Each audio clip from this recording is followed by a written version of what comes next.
What? I'm sorry. I was trying to say Gary. Well, I'm here. Committee will come to order. We will be conducting only opening statements today on the oversight plan for the 113th Congress, which we will continue tomorrow at 9:30 a.m. So the chair will recognize myself for 5 minutes. Rules of the U.S. House require each committee to adopt an oversight plan and submit it to the Committee on Oversight and Government Reform and the Committee on House Administration by February 15th. Under both Republican and Democratic chairs, this committee has a long tradition of conducting strong oversight of the agencies and the programs in our jurisdiction. And as a former chairman of that subcommittee on oversight investigations, I have seen the importance of a rigorous oversight agenda. When we examine programs, ask tough questions, gather the facts, we build a strong record that allows us to craft the right legislative fixes for the problems that we find. The oversight plan proposed today sets forth some markers on what this committee intends to do on oversight during the 113th Congress. The plan does not limit in any way the matters that we may decide to look into. Our jurisdiction is broad and touches on some of the most important policy issues and debates facing our nation. Accordingly, our oversight agenda is ambitious, focuses on examining healthcare, environmental communications, energy programs, and making sure that they are running efficiently and responsibly. Majority Committee staff has worked with Minority Committee staff on the oversight plan that we'll consider tomorrow. I appreciate the exchange of ideas between our staffs, and the plan that I'm presenting reflects almost all of the changes suggested by the minority. I believe the oversight plan for the 113th Congress is comprehensive, well-balanced, will keep our committee at the forefront of Congress's work on key policy debates and legislation. I would urge a yes vote on the oversight plan and look forward to its adoption. Chair now recognizes the ranking minority member from California, Mr. Waxman, for an opening statement. Mr. Chairman, today we are starting consideration of the committee's oversight plan. I agree with most of what is in the plan, but I have concerns about the lack of attention on one key energy issue, and that's climate change. Earlier today, the Subcommittee on Energy and Power held a hearing on North America's fossil and renewable energy resources. It highlighted the significant shift in oil and gas production in the United States.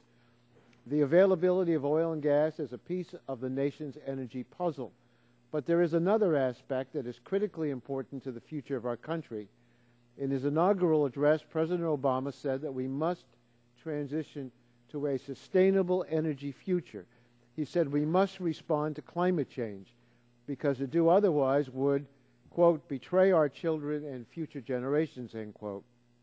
I was pleased to hear Chairman Whitfield acknowledge the importance of cutting greenhouse gas emissions at this morning's hearings. We now need to take the next step and hold hearings on why greenhouse gas emissions are such a threat.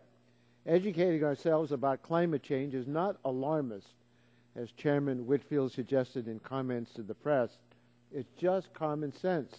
It is what our committee ought to be doing.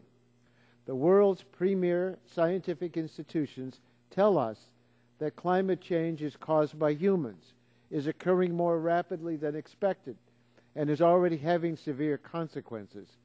Perhaps most importantly for policymakers, the window to prevent far worse impacts is rapidly closing. Satellite data tells us that sea levels have risen by 60% more than scientists projected would occur by now. Greenland and the Antarctic ice sheets are losing more than 3 times as much ice each year as they were in the 1990s. Arctic sea ice shrank to the lowest level in observed history in 2012. These aren't projections. These are directly measurable effects of climate change in action. And these effects aren't just happening somewhere far away.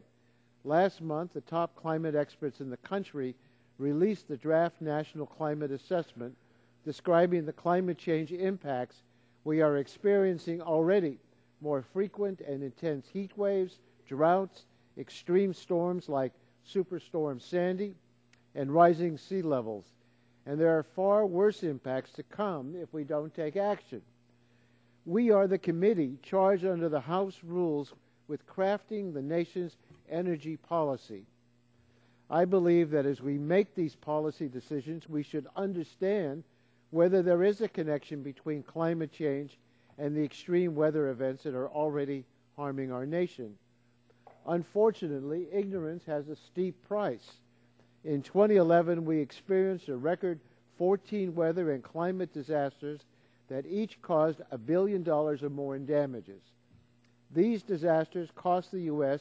over $60 billion. The total damages we suffered in 2012 from weather and climate disasters will be even higher. In November, the International Energy Agency published its World Energy Outlook. IEA concluded that our current global energy system is unsustainable.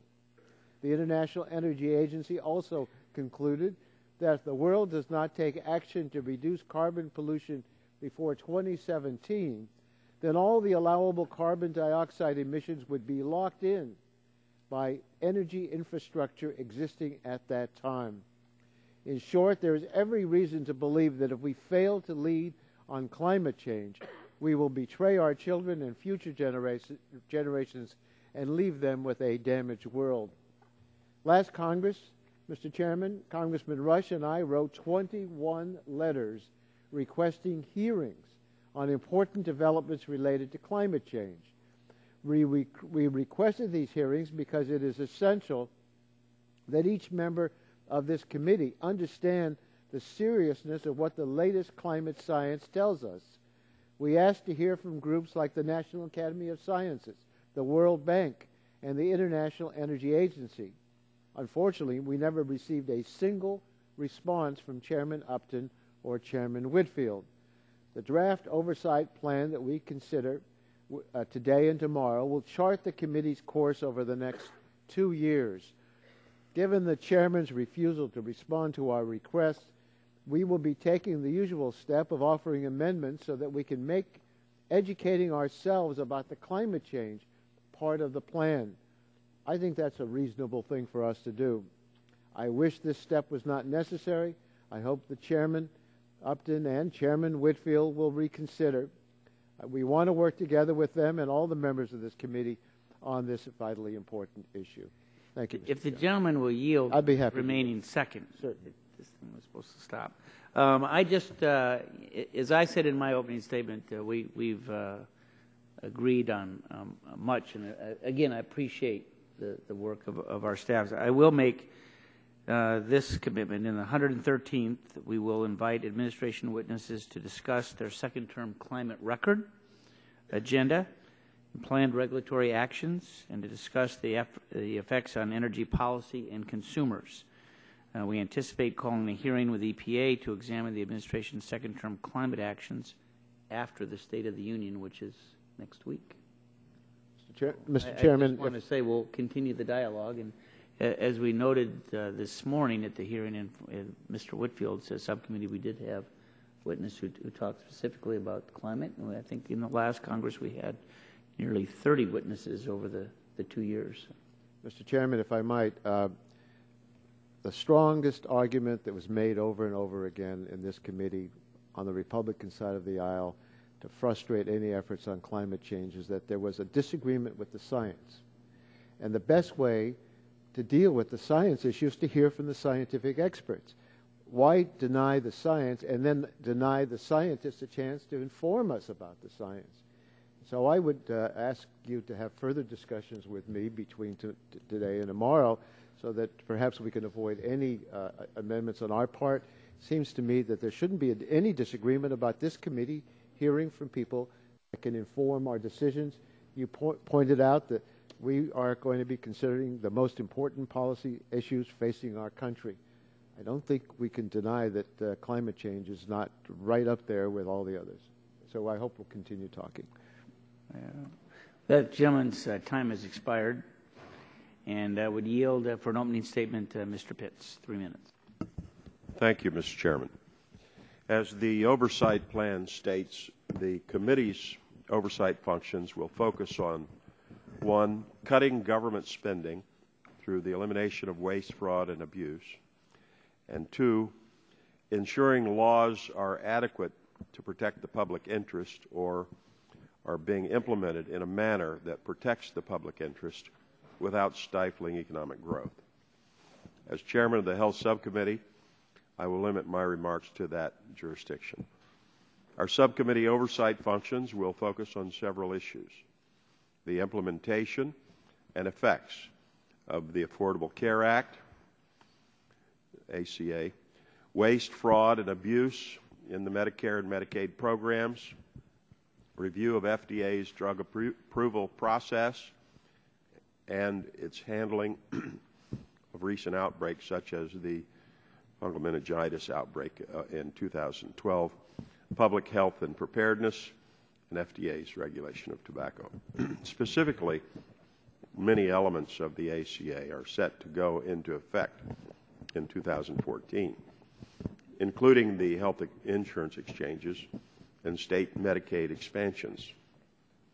This subcommittee will be first monitoring the drafting of the rules, regulations, and guidance states need to have in order to operate in compliance with the law. And secondly, ensuring HHS releases this information by the statutory deadlines. Additionally, the subcommittee will evaluate the effects of ACA implementation, including rules and regulations, on the states and their budgets, the private insurance market, the economy and jobs, employers, the healthcare industry, and individual consumers, including access and cost issues. With regard to Medicare, as I said, we will continue to investigate the scope of waste and fraud in the program and how to best combat these abuses.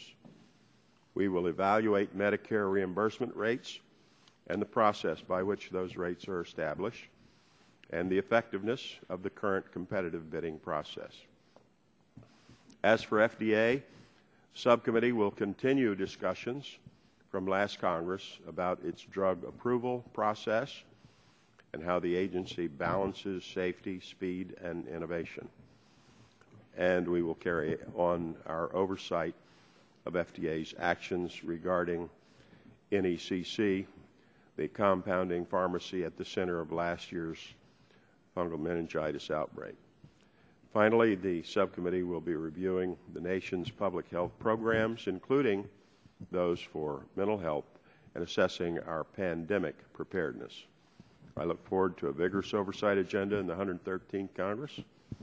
And with that, I yield back. Thank you, Mr. Chairman. Okay, we will have Mr. Green for 3 minutes, please.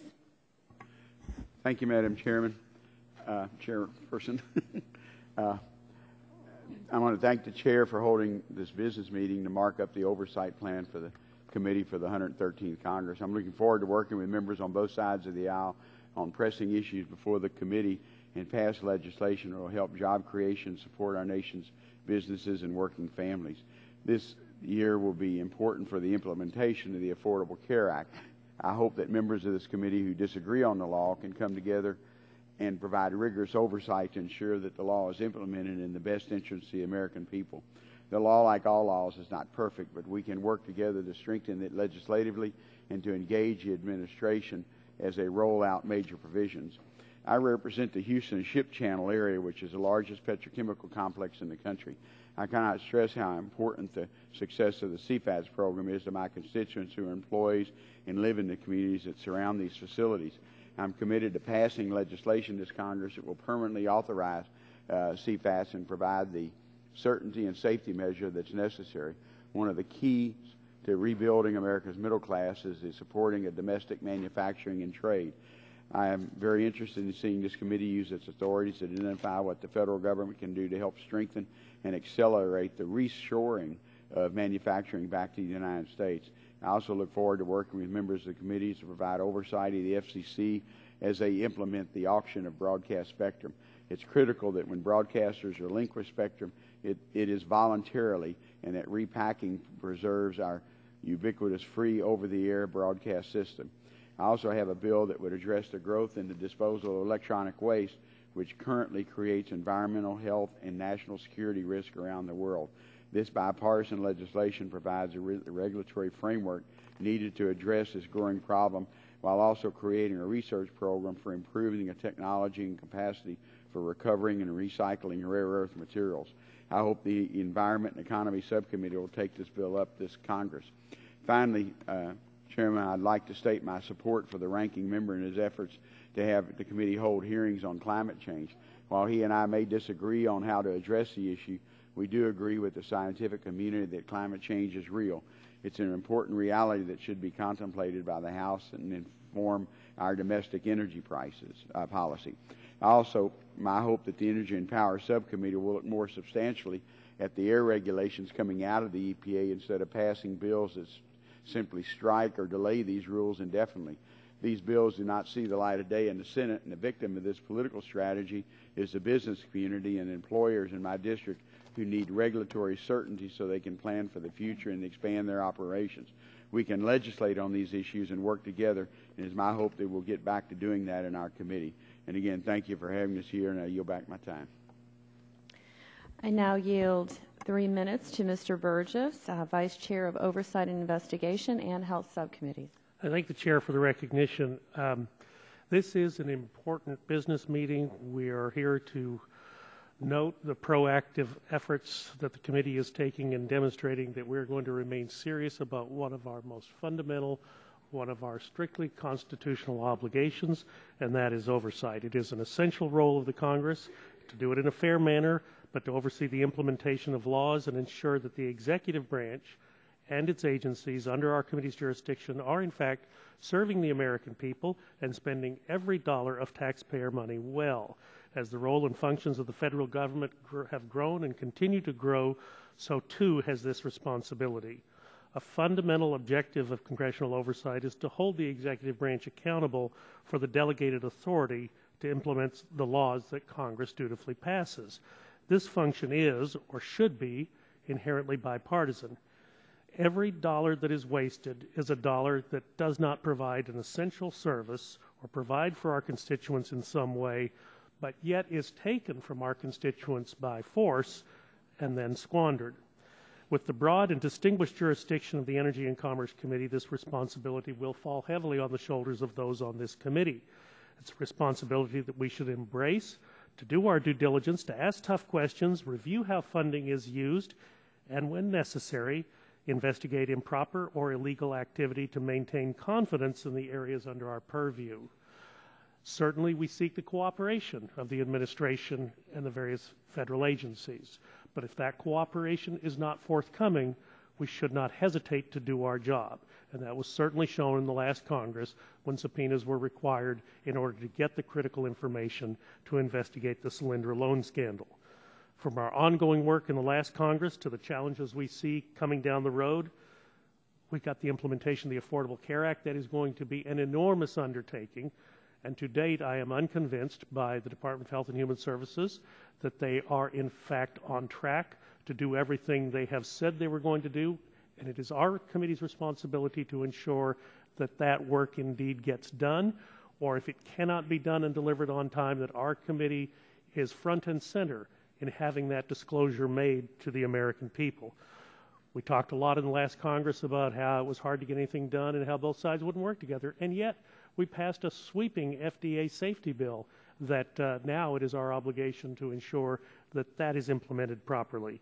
So certainly the future of the loan guarantee programs, we are going to have continued vigilance there, and the issues of every aspect of the agencies under our control are going to require our constant vigilance. We have a very busy Congress ahead of us. Our oversight plan speaks to that, and as a consequence, I look forward to us approving this plan during our business meeting tomorrow, and I'll yield back. Okay, I now yield 3 minutes to Ms. DeGette from Colorado, who is ranking member of the Oversight and Investigation Committee, Subcommittee. Thank you, Madam Chair. As the ranking member of the Subcommittee on Oversight and Investigations, I'm pleased to talk about our oversight plan for the new Congress. As everyone on this committee knows, the Oversight and Investigation Subcommittee has a long record of conducting fair, even-handed, and bipartisan oversight of these issues of significant importance. It both helps us in the legislative process, and it also improves the implementation of the laws passed by Congress. I'm really pleased that we have a new chairman of the Oversight and Investigation Subcommittee this session of Congress, Representative Murphy. Representative Murphy and I have been working very closely and talking about the grand tradition of this subcommittee and some of the possible areas for investigation. And I know we'll be able to act in a bipartisan way. Unfortunately, the last session of Congress was overly partisan in my view, and when we are overly partisan, I don't believe the committee lives up to the standards set by our predecessors on both sides of the aisle. And so I'm looking forward to having constructive, meaningful conversations, and I always realize that the main, of course, there's two enemies much of the time. The first one is the, as Mr. Dingell calls it, the cave of the winds over on the other side of the Capitol. And then, of course, there's the administration who needs to work with us to get a full and fair airing of every single issue that we investigate. We have a new opportunity in this Congress, and we have a lot to do. Mr. Murphy and I have already been talking about a number of the investigations that we're going to be looking at. As Mr. Pitts mentioned, the implementation of the Affordable Care Act is one issue. The meningitis outbreak caused by compounded drugs is another issue. And also, I know the first hearing that we'll have next week is on flu pandemics and what the United States is doing to prepare for what could be a terrifying outcome. Also, our second hearing later on in the month is going to try to respond to some of the gun tragedies that we've had lately with meaningful oversight into the mental health needs and concerns as they relate to gun violence. These will be very important hearings. I also want to continue our work on the safety of our nation's nuclear laboratories. This has been a conversation started by Mr. Barton some years ago that we need to continue to make sure these things are safe. I just want to add one thing to Mr. Waxman and Mr. Green's statements. I was pleased to hear Mr. Upton say that this is not an exclusive list, because we really do need to focus on climate change as we look at the oversight plan for this committee. Our committee has primary jurisdiction over the nation's energy policy, and the energy policy must reflect scientific realities. So I'm looking forward to working in a bipartisan way on this important subcommittee, and I know I can promise that our side will be engaged and ready for action. Thank you. Thank you. I now yield 3 minutes to Mr. Bilirakis from Florida. Thank you, Madam Chair. I appreciate it very much. I'll be brief. Aside from setting policy, one of this body's core functions is making sure that these policies are being appropriately implemented. We are obliged to conduct robust oversight in order to ensure that the government is streamlined and working for our constituents, not making life more difficult for them. As a member of the Energy and Commerce Committee, I look forward to helping this committee work to ensure that taxpayer dollars are spent effectively and efficiently. We have our work cut out for us. Through monitoring the health reform law and health care issues, environment and economic matters, and by supporting commerce, manufacturing, and trade, of course, I look forward to supporting the committee's efforts. Thank you very much. I yield back the balance of my time. Thank you. I now yield 3 minutes to Ms. Schakowsky from Illinois, ranking member of the Commerce, Manufacturing, and Trade Subcommittee. Thank you. I want to endorse what our ranking member of the full committee, Mr. Waxman, has said. I am really frightened by the changes in the climate right now. We're seeing things happening faster than we had expected. And this committee, this great committee, has an opportunity for this Congress and this country to be a leader in addressing a problem that will have global and devastating outcomes. And I would hate to think that we're going to pass up the chance to do that. 2012 was the hottest year ever in the United States. More than 60% of the country, including my state, Illinois, experienced severe drought. The average temperature was a full degree Fahrenheit higher than the previous record that was set in 1998. The 10 warmest years on record, going back to 1980, have all occurred in the last 15 years. And the last time a month of global temperature fell below the 20th century average was February of 1985, meaning that has never happened in your lifetime if you are younger than 28 years old. My hometown of Chicago went a record 335 days without measurable snowfall, shattering previous records. I would get these beautiful holiday cards with these wonderful snowy scenes, and I'm thinking, I'm going to have to explain to my grandchildren what this landscape was really like. You can't even buy a sled for sure in Chicago anymore, although thankfully we do have snow right now. Estimates suggest that if climate change is left unaddressed, sea levels could rise an average of 12 feet by 2300, engulfing many coastal areas in the United States around the world. Temperatures that could spike to 120 degrees will kill our trees, create drought, maybe ruin our crops, and we'll live in a barren landscape.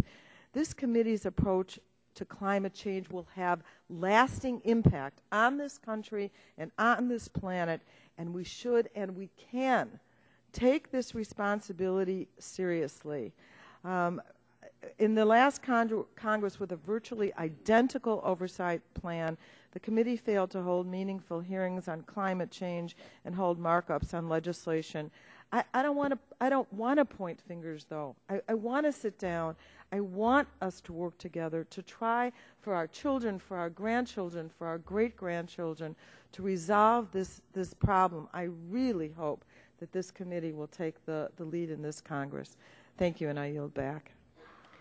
I now yield 3 minutes to Dr. Gingrey from Georgia, who is the Vice Chair of Energy and Environment Subcommittee.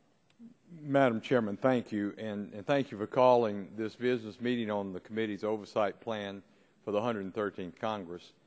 Before I comment on the plan for the current Congress, I'd like to commend you and this hard-working professional staff of our committee for being a true example of how the oversight process should be run, particularly when it came to lengthy investigations into the failed Department of Energy loan guarantee programs for Solyndra and other grantees, and the meningitis outbreak as a result of the lax oversight of the New England Compounding Pharmacy.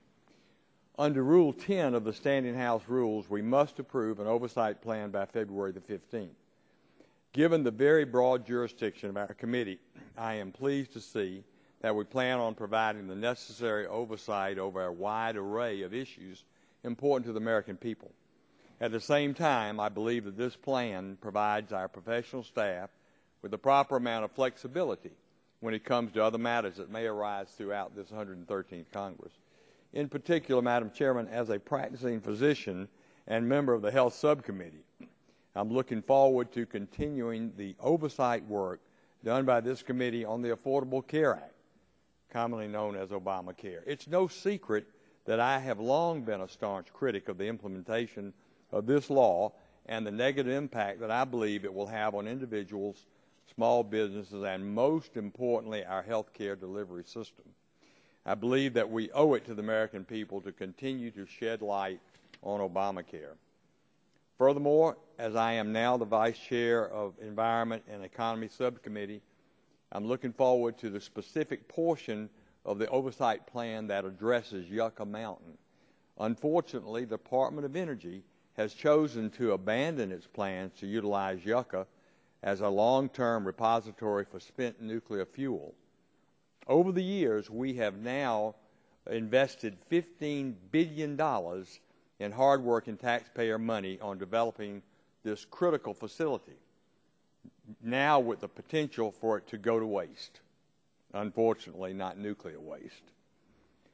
Oversight in this regard is necessary to explain to the American people where their money went, $15 billion.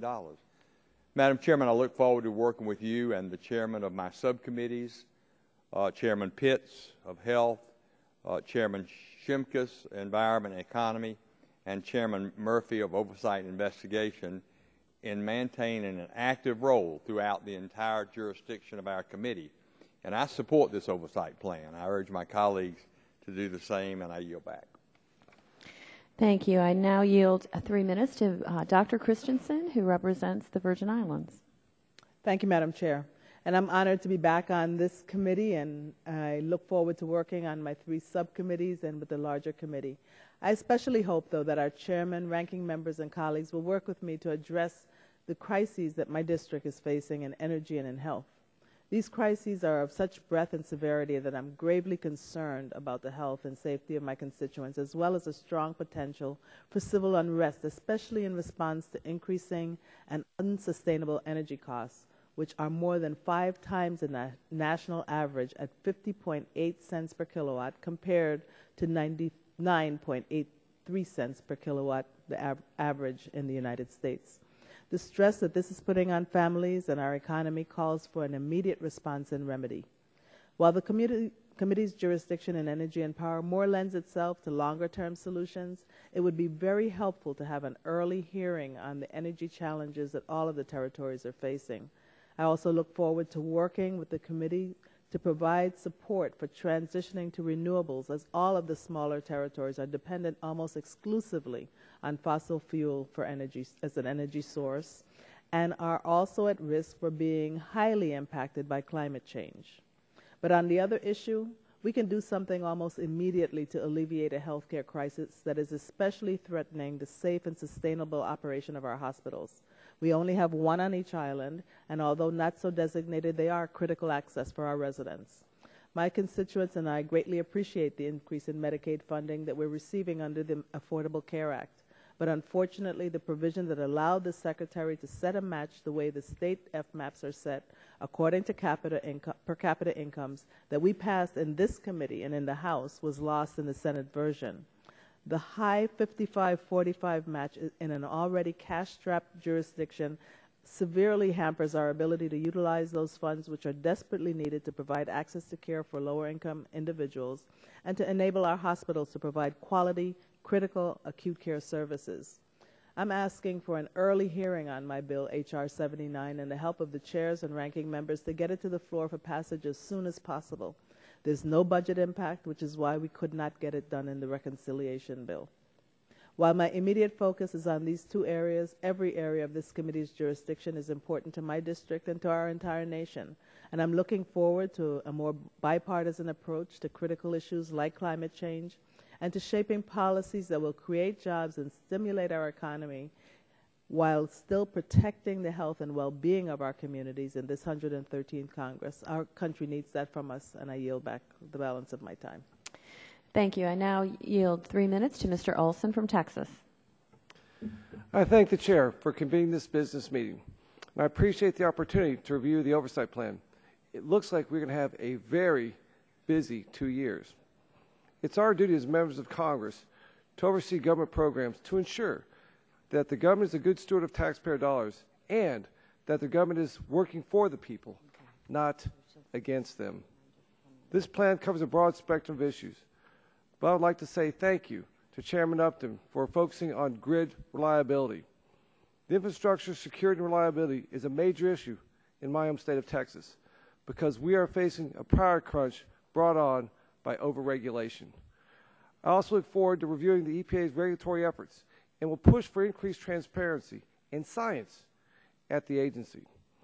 I agree with the Oversight plan's focus on the Affordable Care Act, whose major provisions should be implemented sometime next year. But there are still many uncertainties, and that causes problems for families and businesses as they try to plan their health care needs, but also for doctors, hospitals, and health care providers across the nation as they must comply with the ever-changing law. We also must address the waste, fraud, and abuse that is already in the Medicare and Medicaid programs and ensure we identify it and eliminate it. I appreciate the time the committee took in the last Congress to examine privacy and data security issues, and look forward to working with my colleagues on this issue this Congress. Again, it will be a busy 2 years, but we must uphold our constitutional duty to provide oversight of the executive branch. and I believe this plan is an effective outline to guide our committee in those efforts. Again, I thank the chair for holding this meeting and look forward to working together to get the job done. I yield back. Thank you. Seeing that there are no more members here with opening statements, the chair calls up the oversight plan for the 113th Congress and asks the clerk to report. Oversight Plan for the Committee on Energy and Commerce, U.S. House of Representatives, 113th Congress. Without objection, the text of the plan will be considered as read. For the information of members, we are now on the oversight plan for the 113th Congress. The committee will reconvene at 9:30 a.m. tomorrow. I look forward to seeing all of you there tomorrow. The committee stands in recess.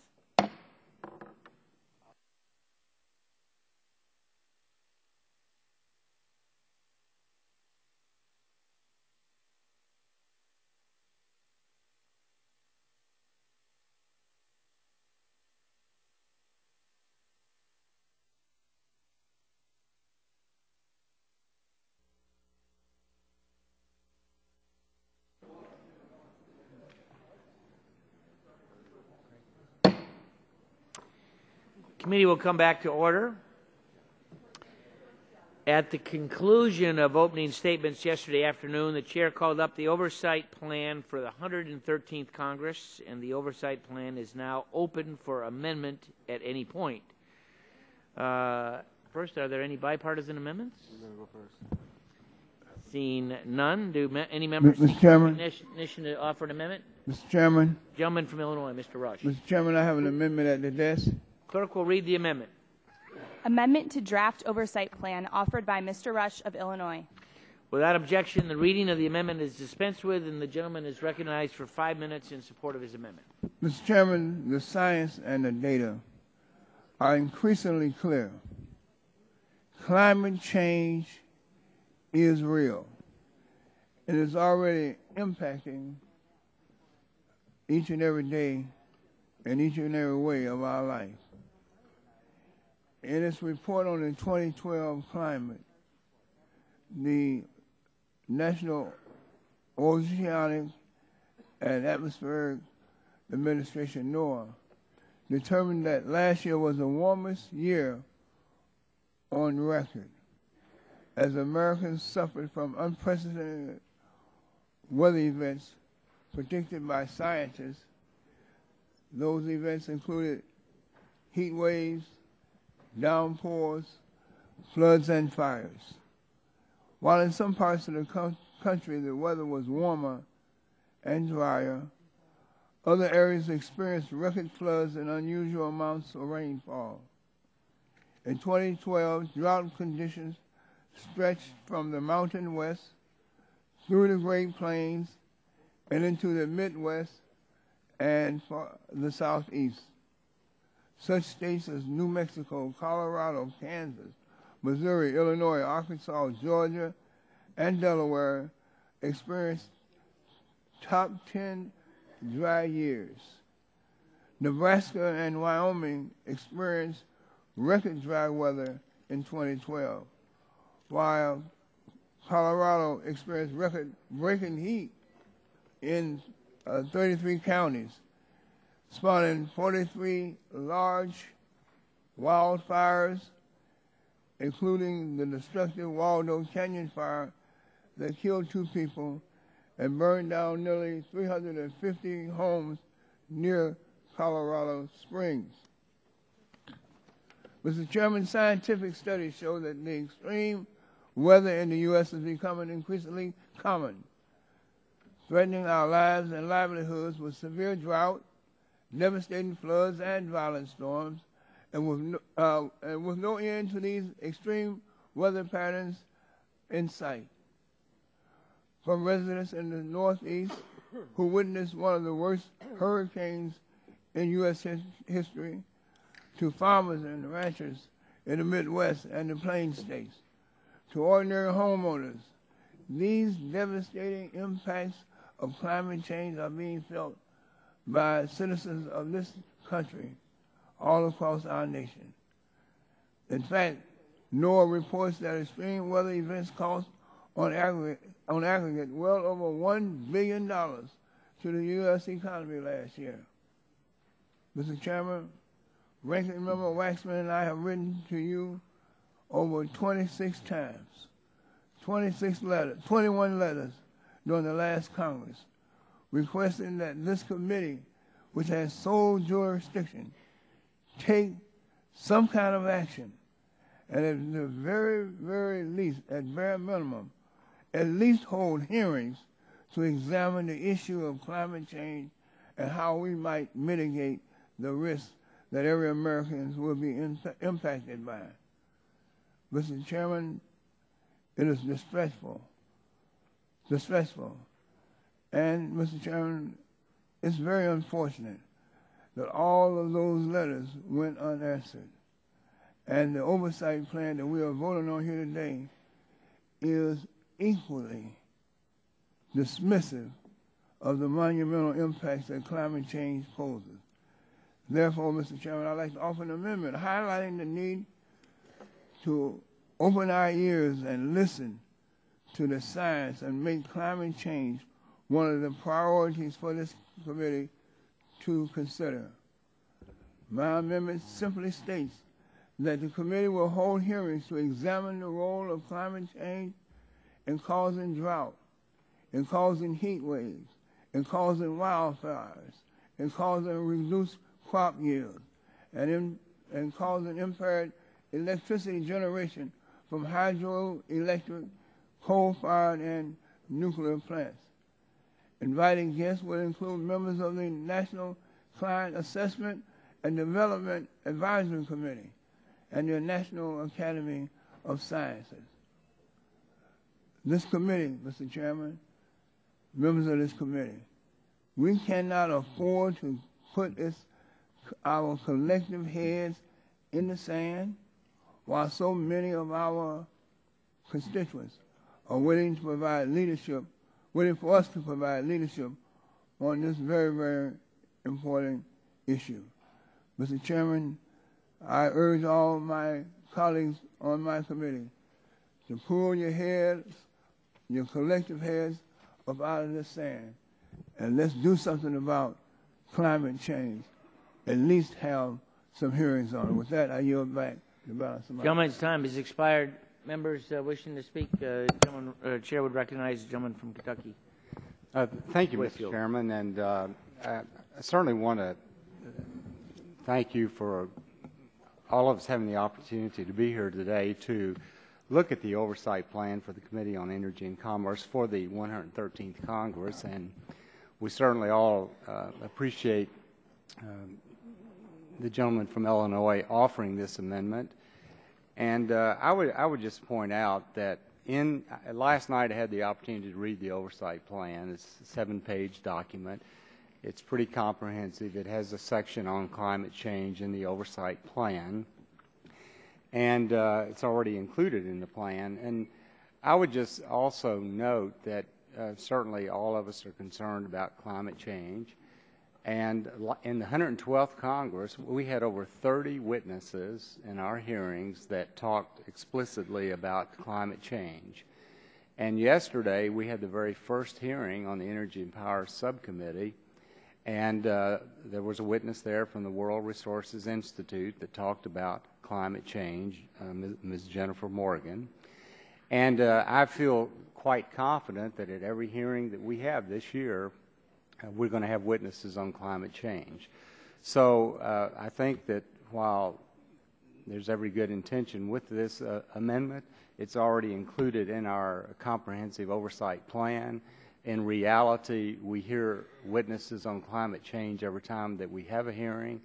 And so as much as I have admiration and respect for my friend from Illinois, I would just respectfully ask that we defeat this amendment simply because it's already included. Would the gentleman yield? If the gentleman would hold up, would the gentleman yield for? I'd be happy to yield. If the gentleman yield, I indicated yesterday, and not everybody was here as we gave our opening statements, that in the 113th Congress, we will invite administration witnesses to discuss their second-term climate agenda and planned regulatory actions, and to discuss the effects on energy policy and consumers. And we do anticipate calling a hearing with EPA to examine the administration's second-term climate actions after the State of the Union, which of course is Tuesday next week. So that is on the record. And as the gentleman from Kentucky indicated, in the last Congress, we had more than 30 witnesses that addressed climate change during at least a dozen different hearings, and would note that even yesterday's hearing that you chaired, there was a witness that talked a little bit about climate change. So with that, Mr. Chairman, back my will the gentleman yield? Gentleman, yeah, I'd be happy. I'd be happy. Mr. Chairman, I want to ask you a question. Do you plan to include the National Academy of Sciences at any time in any hearings that's associated with climate change or administrative policies or with climate change in general? Okay. The National Academy of Sciences, as you know, was established by law in 1863. And for the past 150 years, the mission of the National Academy of Sciences has been to provide, quote, independent advice to nation on matters related to science and technology, end of quote. Yeah. Do you intend to bring the National Academy of Sciences before this committee to discuss climate change? You know, Mr. Rush, in all of our hearings, you all have had the opportunity to suggest witnesses, and there's always been witnesses that you requested. And I'm sure that if you all ask for a representative there, we will certainly be happy to invite them, and really appreciate your raising that issue. And with that, I'd yield back. Would the gentleman further yield to me? I'm sorry? Would the gentleman further yield to me? Sure, I'd be happy to yield. In the matter before the committee, I want to quote in the oversight plan for this committee. Under climate change, the first sentence, I believe, really clearly demonstrates the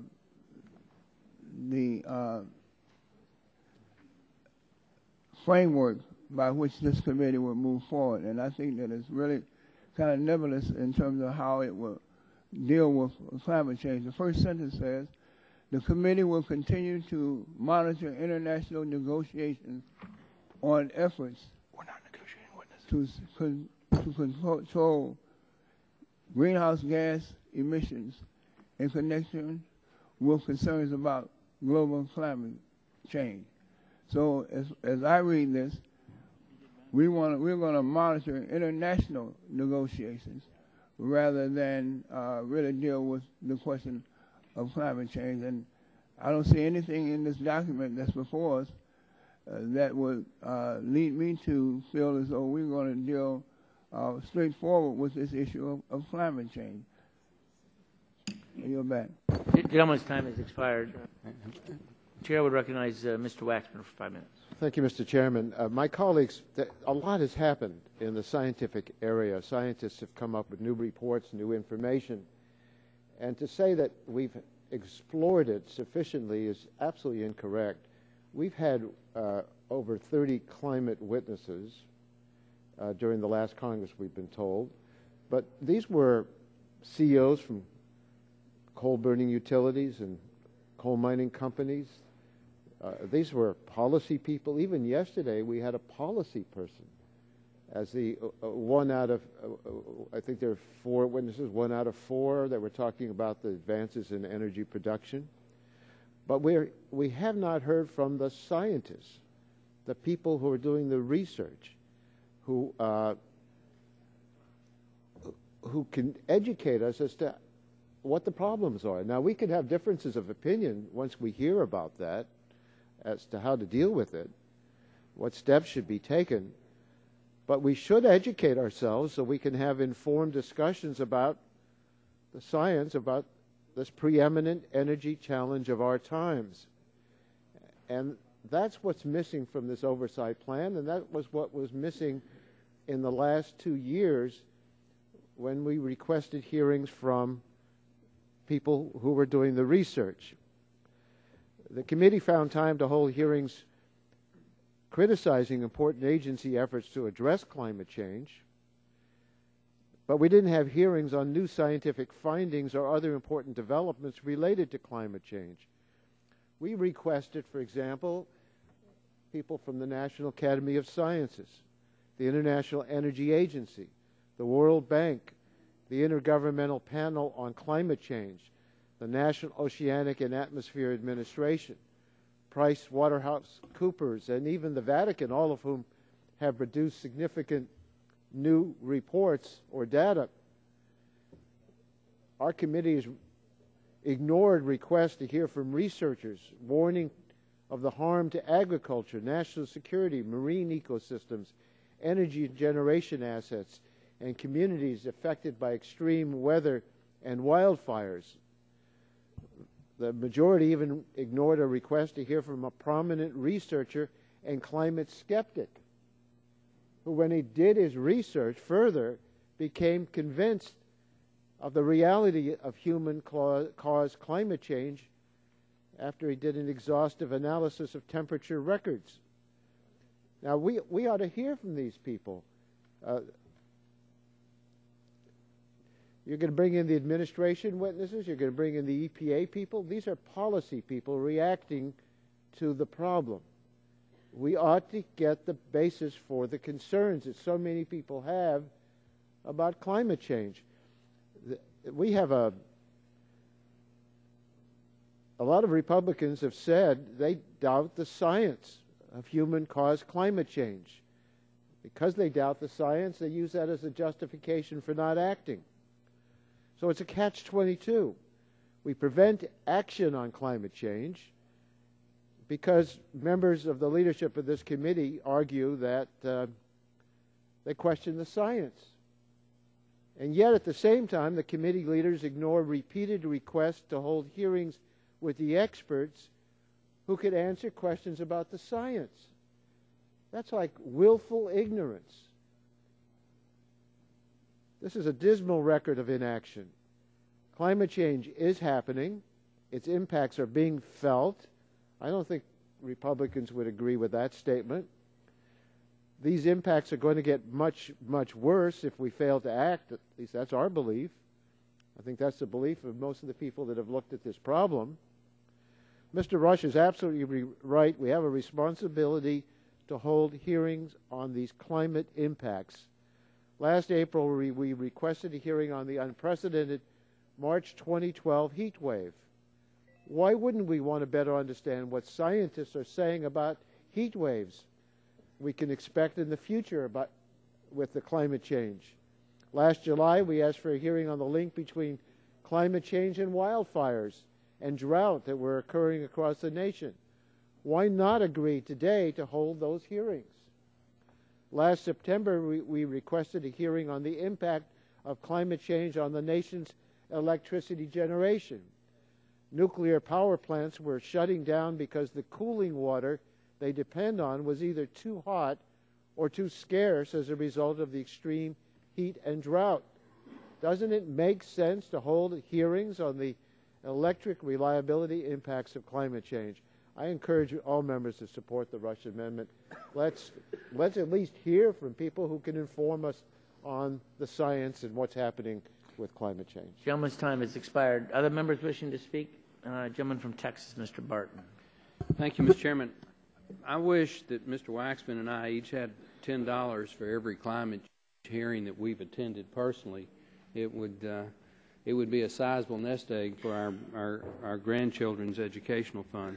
In the last Congress alone, Mr. Chairman, on February the 9th, March the 1st, March the 8th, March the 24th, April the 4th, that's all in 2011, April the 13th, March the 20th, June the 19th, 2012, June 29th, 2012, July 10th, 2012, September the 11th, 2012, September 13th, 2012, and September the 20th. We had hearings in this committee at the subcommittee level in which climate change with expert witnesses were part of the debate. Will the gentleman yield? Were any of them scientists, or were they people talking about the policy of? Well, I would think Dr. Richard Somerville, Dr. Francis Swires, Dr. Christopher Field, Dr. Newt Nadelhofer, Dr. Donald Roberts, Dr. John Christie, Dr. Roger Pelkey. Those sound like scientists to me. I think Honorable Gina McCarthy, the assistant administrator at the time, who's now going to be the administrator, while she's not a scientist, she's certainly an expert. So I think it's a false argument that this committee hasn't looked at the climate change issue, and I see no reason to support the Rush amendment, although I have the greatest personal respect for Mr. Rush and Mr. Waxman. With that, I yield back. Will the gentleman yield? I would yield to the gentleman from Illinois.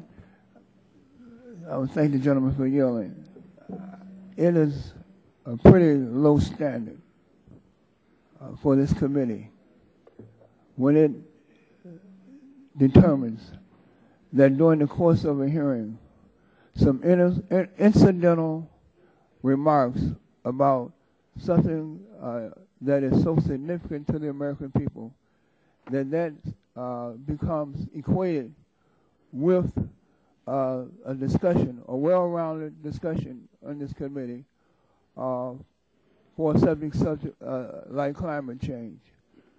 I mean, we can have all kinds of people, and they might come, a parade of people might come and mention climate change as incidental to their main testimony.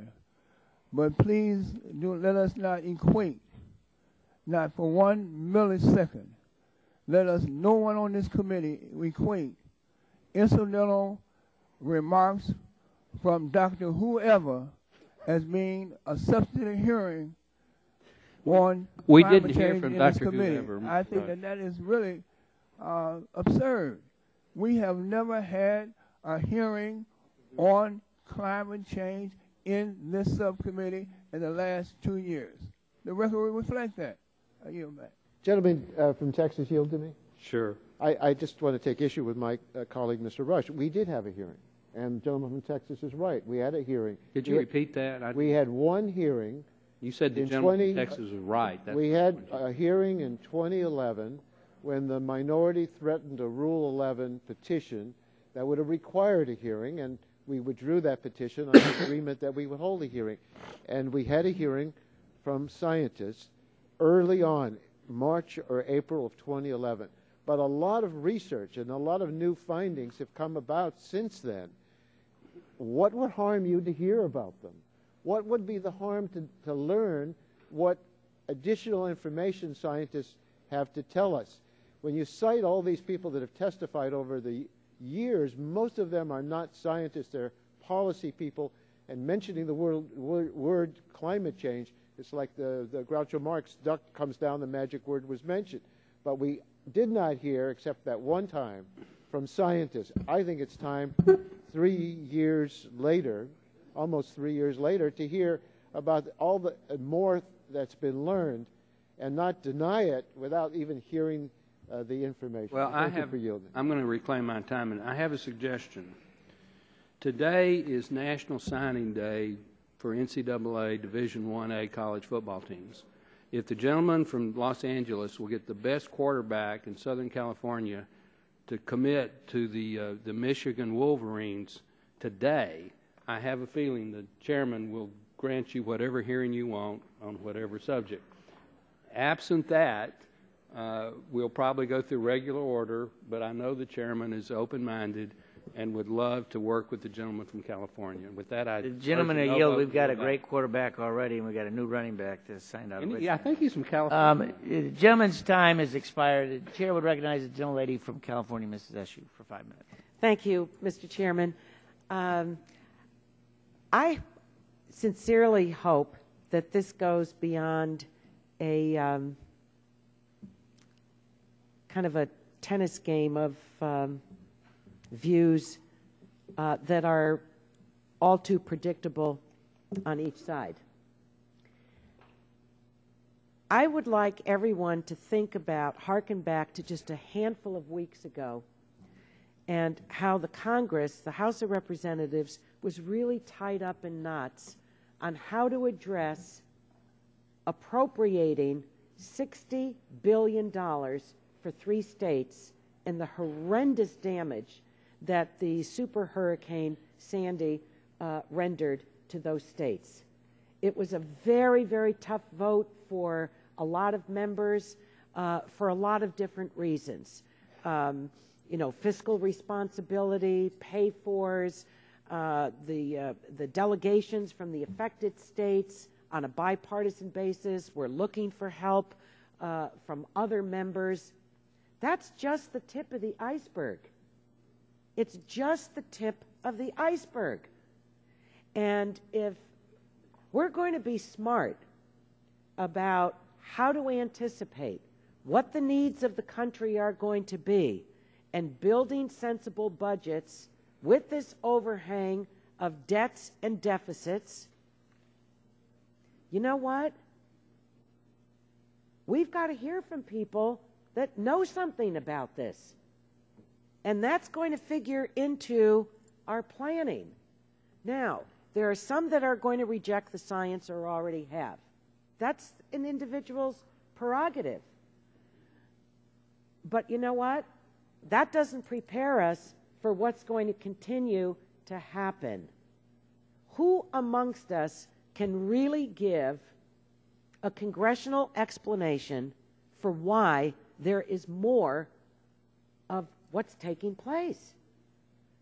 Maybe you just reject all the science. But you know what? Acknowledge that something bad is going on and that you've got to budget for it. We all have to budget for this because, in my view, this is going to keep affecting states and their populations, regardless of what party, regardless of whether someone accepts evidence or rejects it, whether someone is willing to listen or not willing to listen. So I would come at it from the budget side of it. I would come at it at the budget side.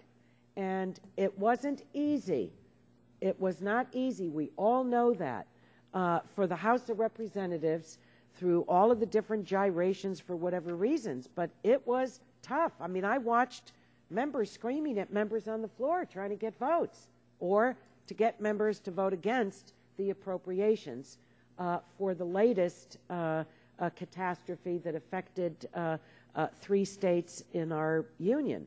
So we're kidding ourselves. We really are.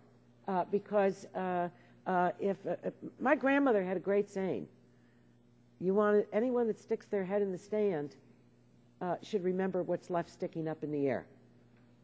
We've got to deal with this in some way, shape, or form. So think about the money. Think about the money.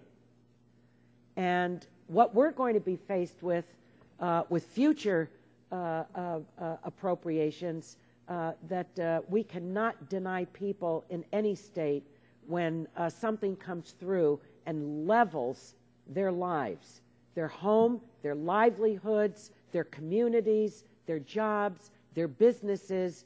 For whatever reason, something's going on. It didn't happen when I was growing up. Didn't happen when I was a young woman. It's going on now. So I think we've got to think about the budget side of this as well, because that's where it becomes very, very real. And like it or not, members are faced with those votes.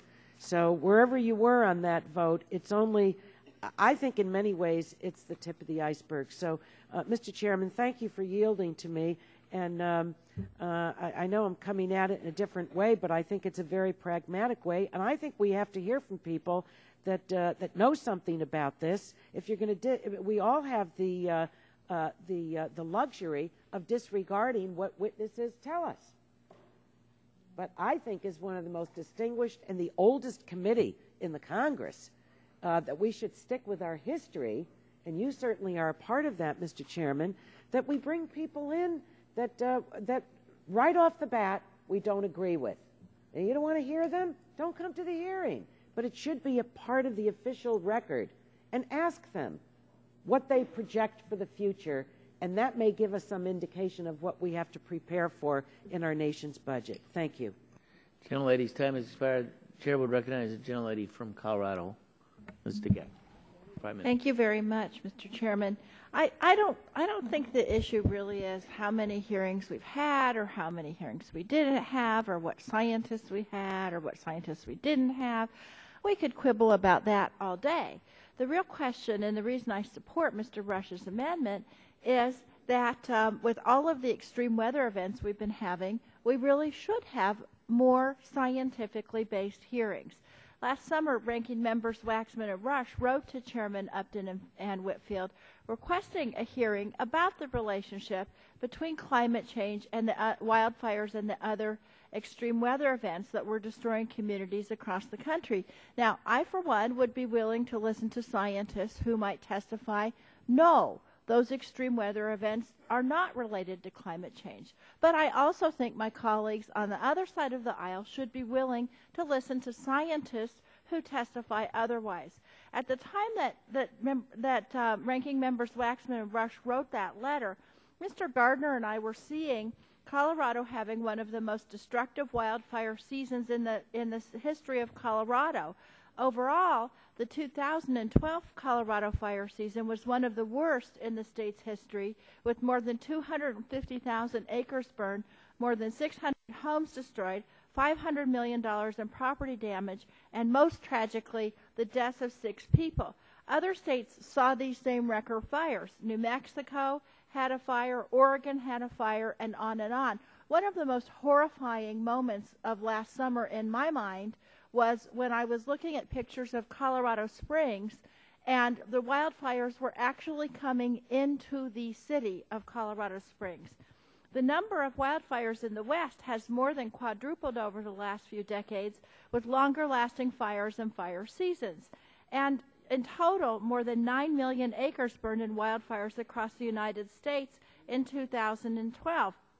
Texas had more than 10,000 fires, the most in the nation. Idaho, 1.5 million acres destroyed, and on and on. Here's what the chief of the U.S. Forest Service said, quote, "Our scientists believe this is due to a change in the climate," end quote. Experts have observed higher spring and summer temperatures and earlier snowmelt. These conditions produce drier soil and vegetation, and in some cases, harsh drought. When higher temperatures, less moisture, and earlier snowmelt combine, forests are more flammable, and insect epidemics like the bark beetles that have ravaged the forests of the West are more likely. So as the climate continues to warm, scientists expect that we will suffer larger, more intense, and more frequent wildfires in the coming years. And I'd like to echo something Ms. Eshu hinted at, which is that it's devastating for the economies of these states. I have Ski Country USA in my office every year telling me how concerned they are about the warming of our climate in places like Colorado and what this will do to the recreation industries in our states. So this isn't just about some polar bears up in the Arctic. This isn't about some nebulous view. This is about something that could take away people's homes, that could take away our economies. And I think our committee has a responsibility to hear from experts. We can hear from all of the experts that anybody wants to bring in, so long as their testimony is scientifically based. And that's what I think we should do, Mr. Chairman, as we go along. I don't really see why this should be a partisan issue. And furthermore, I don't see why we should balk at something that is truly going to be the long-term responsibility of this Congress as policymakers to make sure that we do what we can do to stop the warming of this globe and to stop the economies of many of our states in our country from suffering because of the environmental impacts that we may not even be able to predict at this point. And with that, Mr. Chairman, I yield back. Gentleman yield back. Chair would recognize the gentlelady from Illinois, Ms. Tchaikovsky. Thank you so much, Mr. Chairman. I'm so proud to be on this committee, and I hope everybody on this committee agrees with that. And we have such a unique opportunity, this committee does, among the 6 billion people on this planet, to actually take some leadership in addressing what is a planetary problem for us right now. And it just seems like a waste for us not to take that opportunity. It's a special gift that each of us has on this committee. And it seems to me that the Rush Amendment doesn't point any fingers or talk about what was done or what wasn't done. It just says, let's take advantage now of this unique, special position that we have on this committee to explore what is clearly an issue for all of us and all of our children and grandchildren, to hear about the science, about the things that we might be able to do to avoid catastrophe. Isn't this something that we can work together on? This is such a modest amendment, saying let's bring in the key scientists. Why not? Why should we fight over this? It's just perplexing to me. You know, in Chicago, we had 335 days without snow, which is a record. And as I was saying yesterday at the hearing, you know, we all get cards around the holidays of these wonderful snow scenes. And it caught my heart for a minute, thinking I'm going to have to explain to my grandchildren that this was Chicago. These were the kinds of scenes that we'd see in the Midwest every winter. That's how it was. If a 28-year-old person in this country has never experienced 1 month where the average temperature was below the 20th century average, this is happening. So whether or not we make a decision in this committee to do something or not will come up in a vote. But let us at least do what this Rush Amendment says and have the presentations that might inform our decisions here, and grab the ring, take the opportunity, embrace the gift that we've been given as people on this planet that can actually do something. And I feel so passionate about this because it scares me, the kinds of weather conditions that we've been seeing that are so unusual, and the new colors that have been added to the heat index around the world, the trees that will die if we have consistent days that start spiking to 120 degrees, the crops that are failing in Illinois, the refugees that are being created because of climate change, the cities that are going to disappear as the seas rise. This is our moment, all of us, Republicans and Democrats. And so this is really a plea to accept this modest amendment and try and do something, or at least hear about something that we can do about it. I yield back. Chair would recognize the patient gentleman from North Carolina, Mr. Butterfield. Thank you very much, Mr. Chairman. Mr. Chairman, I want to go on record this morning in support of Mr. Rush's amendment. And when the gentlelady from Illinois was speaking a moment ago, I actually pulled out the amendment and read it for a second time, and she's absolutely right. There's nothing partisan about this amendment. It's not accusatory. It's not provocative. It's just a simple statement that is very objective.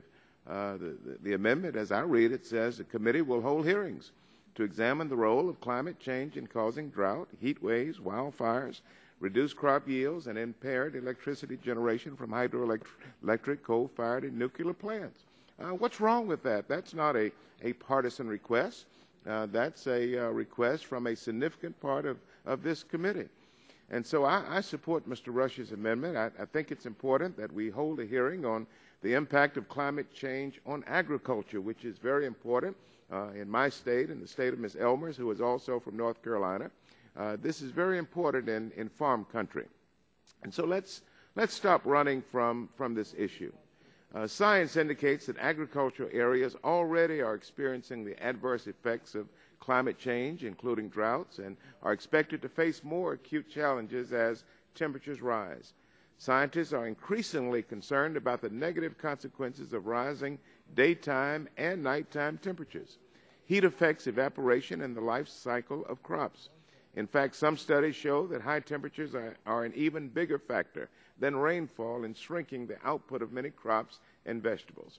About 18 months ago, scientists at Stanford and Columbia published a study in a journal called Science showing that global wheat yields, that's wheat yields, have dropped by more than 5% compared to with what would have been expected without rising temperatures. According to the study, Mr. Chairman, the losses attributable to climate change probably account for price increases of about 6% in 4 major commodities: rice, corn, soybeans, and wheat. This means that climate change already may be costing consumers, food companies, and livestock producers more than $60 billion a year. I want to emphasize that these are not projections. These are observed impacts that have already occurred. Mr. Waxman and Mr. Rush requested a hearing on this issue a couple of years ago, but received no response from the majority. The draft National Climate Assessment also highlights the potential impact of climate change on crops as temperatures continue to rise. In the Midwest, for example, the assessment suggests that crop yields may actually increase in the short term. Over the long term, however, any positive benefits in crop yield will be outweighed by the growing number of extreme weather events such as heat waves and droughts and floods. In the Southwest, including the great state of California, where many of you hail from, the draft National Climate Assessment projects that a decline in snowpack and more frequent droughts could affect the production of more than half of the nation's specialty crops, which really rely heavily on irrigation. And so, Mr. Chairman, the impact of climate change on the nation's food supply, we must also always be concerned about the food supply. The impact on the food supply is too important to ignore. Therefore, I support the Rush Amendment and ask that we hold hearings on this important subject. Thank you. I yield back. Show to recognize the young lady from the Virgin Islands, Mrs. Christensen. Thank you, Mr. Chairman. And I want to speak in support of Mr. Rush's amendment and really agree that we need to hear from the scientists. In March of 2012, the Intergovernmental Panel on Climate Change, the IPCC, released a special report on climate change and extreme weather events. The IPCC reviewed the latest science linking climate change and extreme weather. Its report concludes that man-made climate change has led to increases in climate extremes such as heat waves, record high temperatures, and in many regions, heavy precipitation in the past half a century. And the extremes would only get more extreme if we don't cut our carbon pollution. The IPCC report finds that it is, and I'm quoting here, very likely that the length, frequency, and or intensity of warm spells or heat waves will increase over most land areas, end of quote, because of climate change. 2012 was a foreshadowing of what we may experience with continued climate change. The National Oceanic and Atmospheric Administration concluded that 2012 was the warmest year on record, and second only to 1998 on the agency's Extreme Weather Index of billion-dollar weather disasters. Scientists are increasingly sounding alarms that these extreme events, including heat waves, droughts, and wildfires, are the climate change consequences that they have been anticipating. Jonathan Overpeck of the University of Arizona has stated, quote, "The extra heat increases the odds of worse heat waves, droughts, storms, and wildfires." This is certainly what I and many other climate scientists have been warning about, Mr. Overpeck says. Chris Field of the Carnegie Institution and Stanford University has said, quote, "It's really dramatic how many of the patterns that we've talked about as the expression of the extremes are hitting the U.S. right now," end of quote. Michael Oppenheimer of Princeton University has stated, and I quote, what we're seeing really is a window into what global warming really looks like. It looks like heat, it looks like fires, it looks like this kind of environmental disasters," end of quote. This really should be a no-brainer. The committee needs to hold hearings on the role of climate change in exacerbating extreme weather events which threaten public health and the quality of life for all Americans, and we need to bring the scientists in for those hearings. And I urge my colleagues to support Mr. Rush's amendment. Yield back from Maryland, from Florida, Ms. Castro. Thank you, Mr. Chairman. Yes, the state of Florida has a lot at stake in this, and I really urge my colleagues to come together to examine what is happening with the changing climate. The plan that has been presented simply is not commensurate with the threat that faces our economy, our neighbors, and the environment. Yes, we have a climate change section in the plan, but it says we're going to monitor international negotiations, and we're going to examine what the Obama administration is going to do. And we really have a responsibility to do more, to understand what is happening and the potential impact on the economy and the environment. And I think Mr. Rush's proposed amendment, it is a very modest amendment, colleagues, and I urge you to take a look. It simply says we're going to have hearings with scientists. It doesn't direct action one way or the other. I have my views on that. The committee should take greater action, but that's not in the amendment. But there is a great deal at stake, especially for the state of Florida that has most private property investment along the coastline. Most the population lives along the coastline. Federal, state, and local government infrastructure investments are largely along the coastline. And what we're seeing now, what we've seen over the past decade intensify, is a sea level rise. And that is impacting our ability to provide services to Floridians. For example, in southeast Florida, along the southeast coast, people get their drinking water from the Biscayne Aquifer. It's tied into the Everglades. The fresh water in the Everglades recharges the aquifer, and that's where most of the drinking water comes from. We're seeing greater saltwater intrusion into the aquifer. That's going to be very costly to try to prevent and try to produce new freshwater drinking sources for agriculture and for businesses and for residents. What can we do to mitigate the impacts? The impact on our tourism industry will be very substantial as sea levels rise. We've seen a greater need for shoreline stabilization. With the intensifying storms, we see greater shoreline erosion. A lot of that has been a federal responsibility. Where you can plan to hear from us for more requests to support our economy and our small businesses along the coast as the shoreline begins to recede. Let's try to do let's get out ahead of it and try to prevent that so we're not on the hook for greater costs down the road. What I've seen in my lifetime is we used to have a rainy season during the summer, that these very intense summer thunderstorms would come and they would replenish the wetlands and drinking water supplies. Those have tapered off. We don't have as much of a rainy season as we used to. And I have to tell you, we've had a lovely run of 80-degree days in Tampa over the past, here in early January, but I can't help but worry as I see my azaleas bloom in early January where they used to bloom in March, in April. Something's happening here, and this committee has a responsibility to understand the economic threat to our country, the environmental threats. I think the Rush Amendment is a very modest step to say we understand the threat to our small businesses and our neighbors and our environment.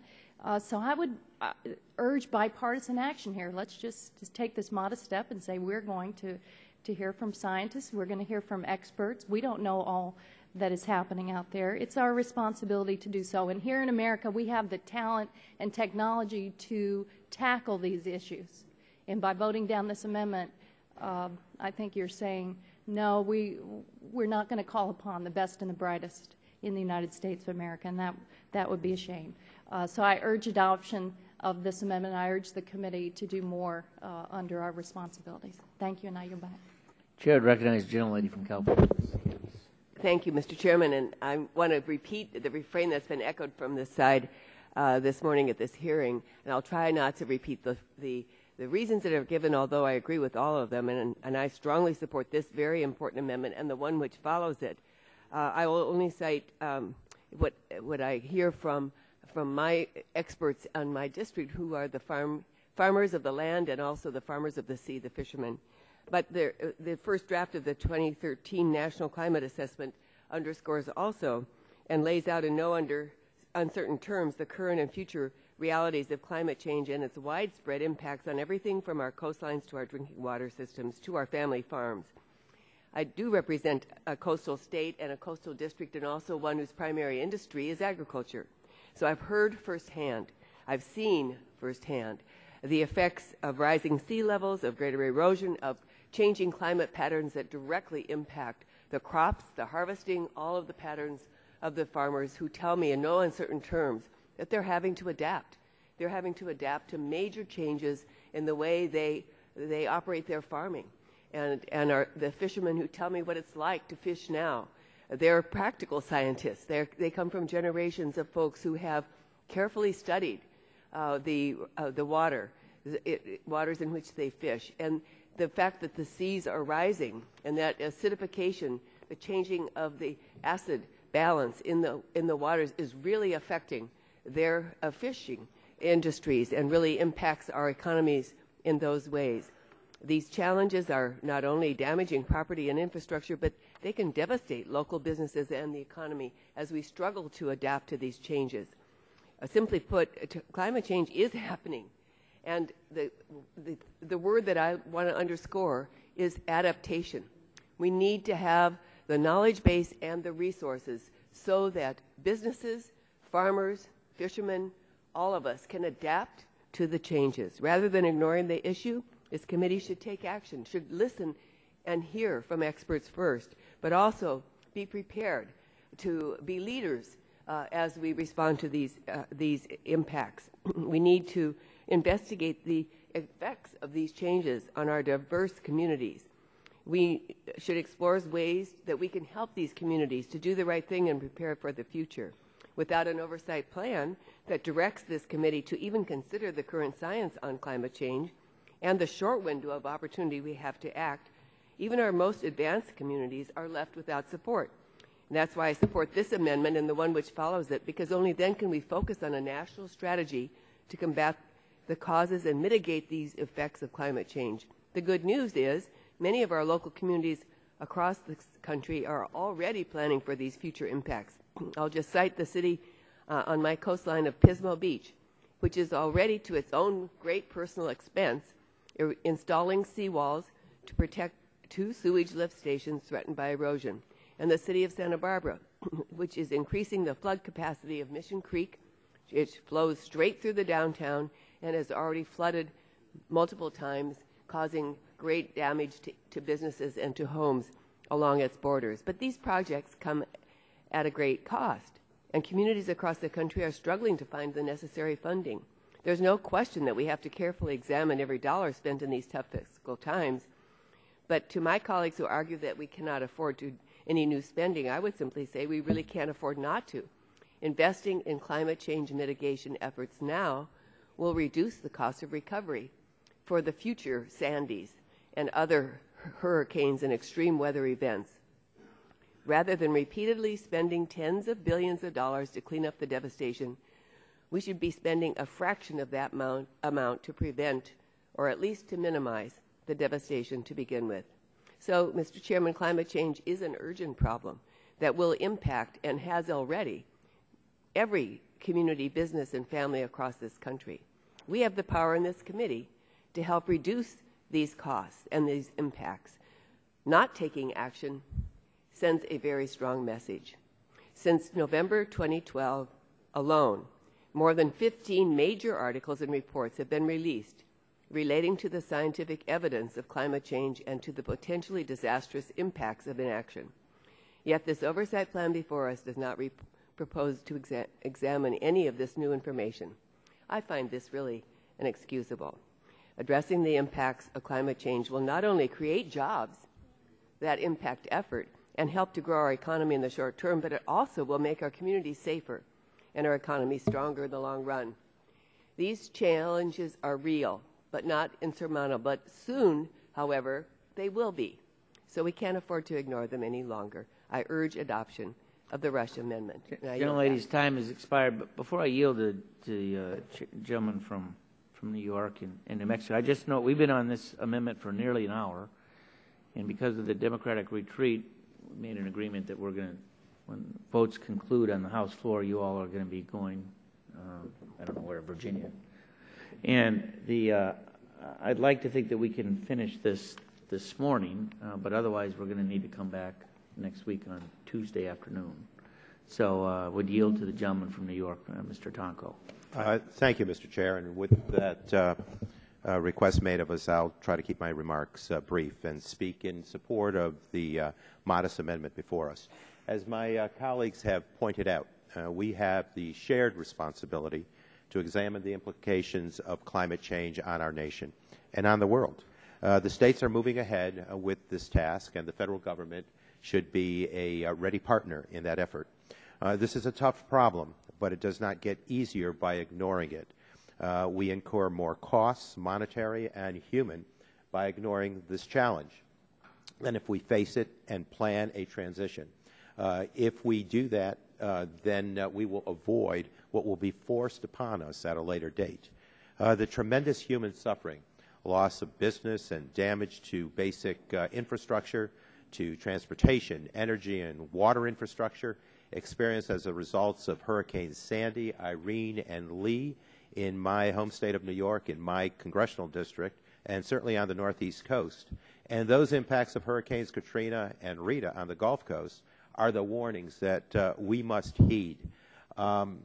Just the fact that we have had several storms that have been dubbed 100-year or 500-year storms in the last several years defies the nomenclature. It tells us something simply by the labeling of these 100-year and 500-year storms.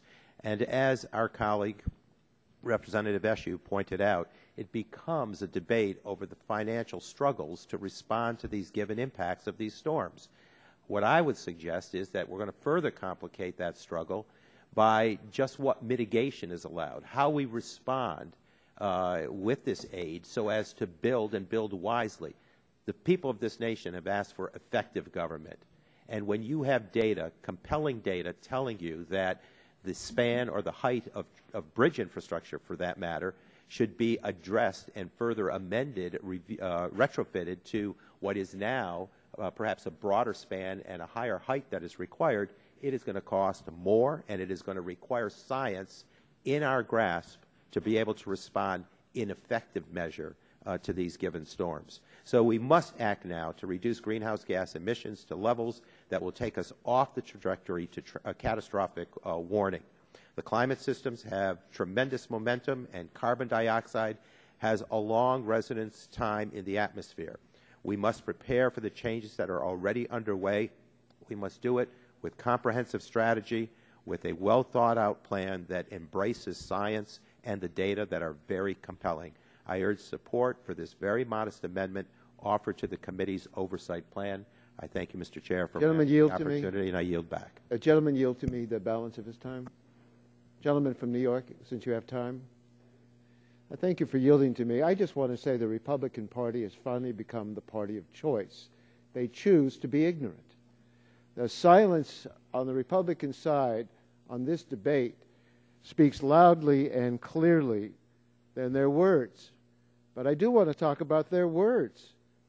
Even as they've ignored a request to move on this issue, to do something constructive, that hasn't kept them from making statements. Our chairman, Mr. Upton, said he accepts that 2010 was one of the warmest years in the last decade, then said, I quote, I do not say that is man-made, end quote. Chairman Emeritus Joe Barton stated, quote, the science is not settled, and the science is actually going the other way, end quote. Representative Ed Whitfield called on Al Gore to come clean about the real science surrounding climate change and let the American people come to their own conclusions on global warming. Representative John Shimkus said, the earth will end only when God declares it is time to be over. Man will not destroy this earth. This earth will not be destroyed by a flood, end quote. And others have said the science is uncertain. They don't believe the science is clear. And then we had Representative Bill Cassidy said the cause of climate change could be just a shift on the axis. Well, look, why not hear from scientists? We've heard the Republicans deny what the scientists have told us and use that as a basis for inaction, and now they don't even want to hear from the scientists. I just find that shocking. Ms. Schakowsky said she was proud to be on this committee. I used to be proud to be on this committee. I think this is an embarrassment for this committee that we have the leadership choosing to be ignorant on an issue as important as climate change. Thank you for yielding me your time. Chair would recognize the gentleman from New Jersey, Mr. Pallone. Gentlemen, would the chair recognize somebody on the majority side? We've not said anything in an hour. Yeah.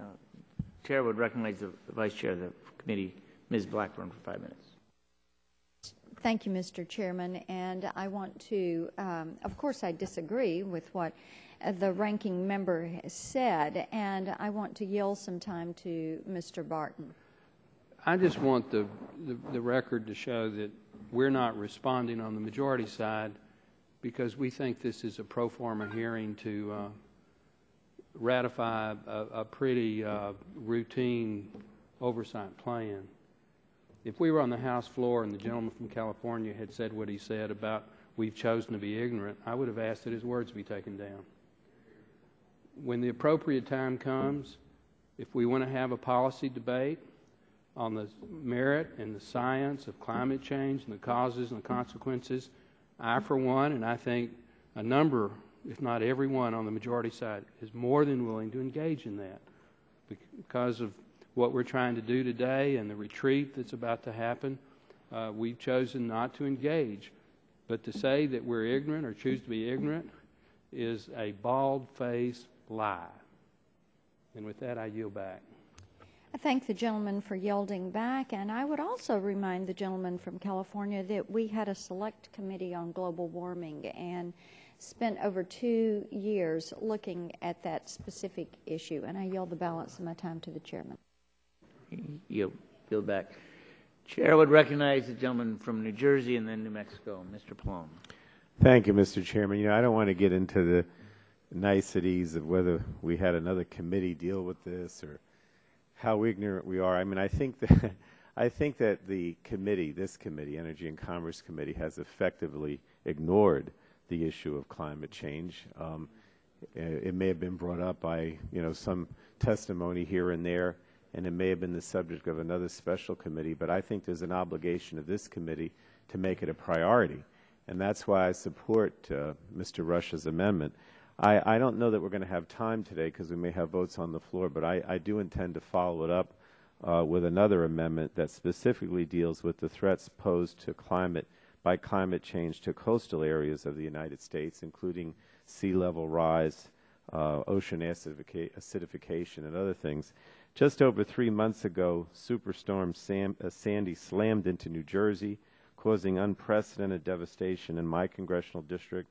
Homes and businesses were destroyed in towns like Union Beach, along the Raritan Bay, and Seabright on the Atlantic coast.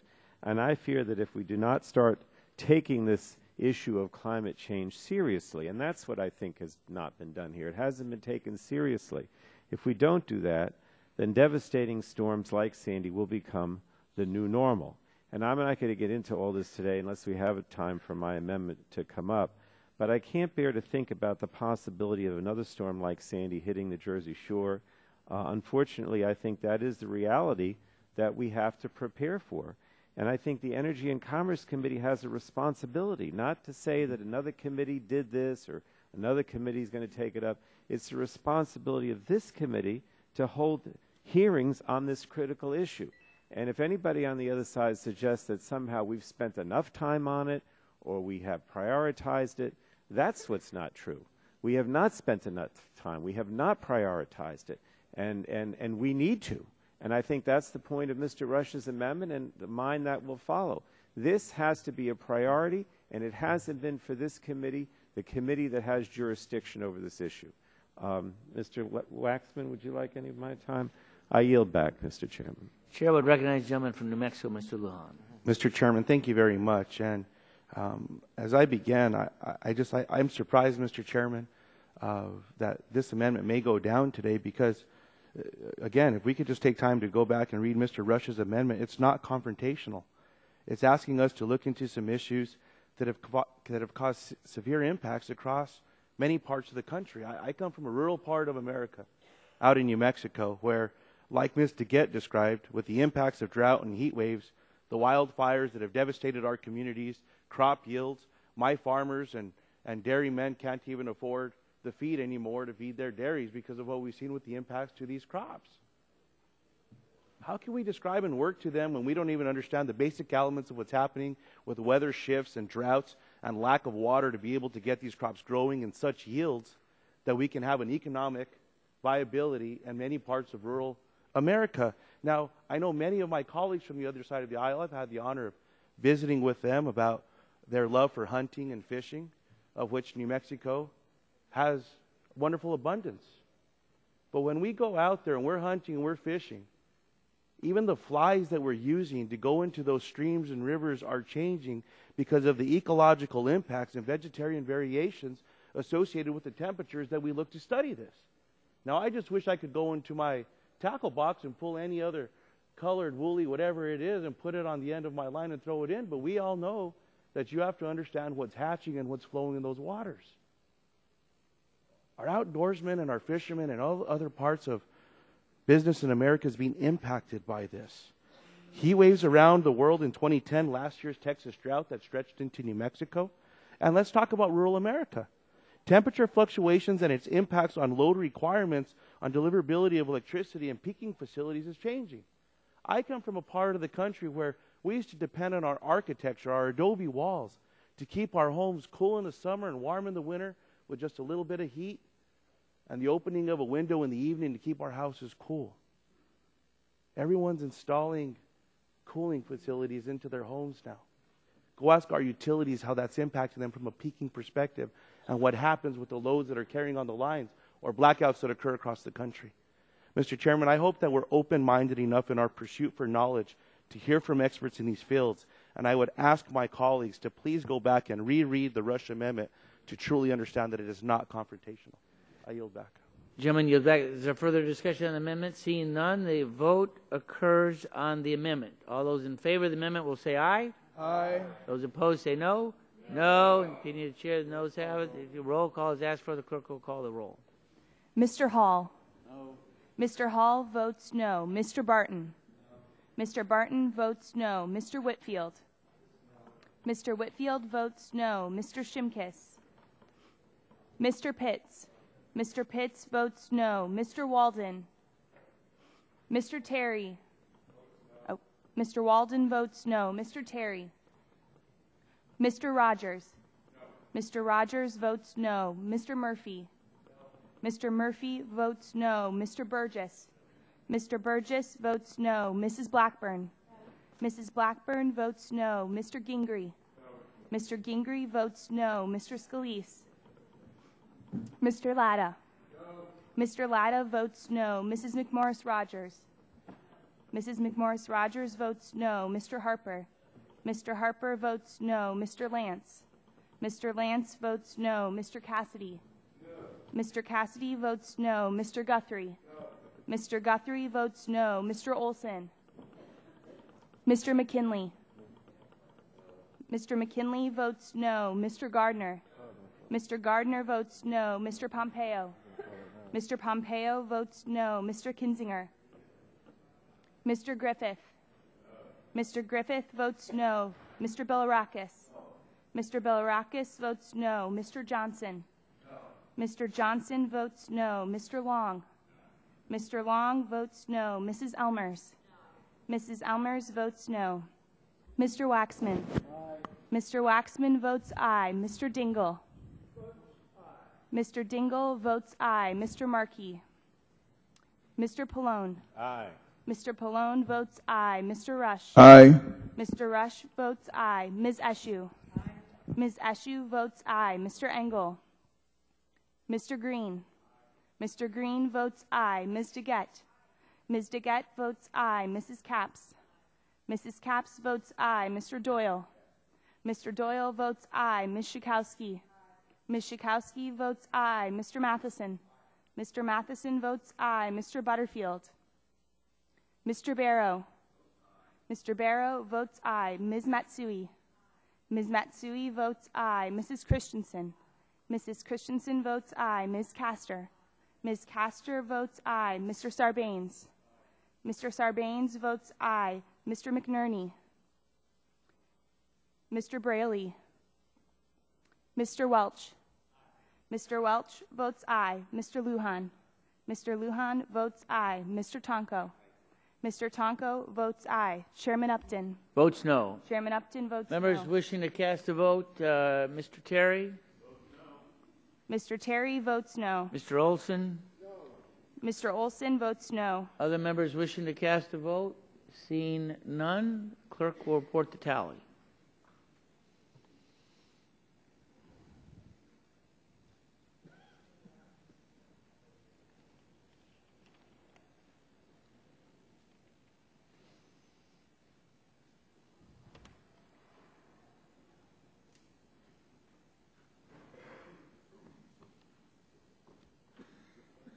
Mr. Chairman, on that vote, there were 19 ayes, 27 nays. 19 ayes, 27 noes. The amendment is not agreed to. Are there further amendments to the bill?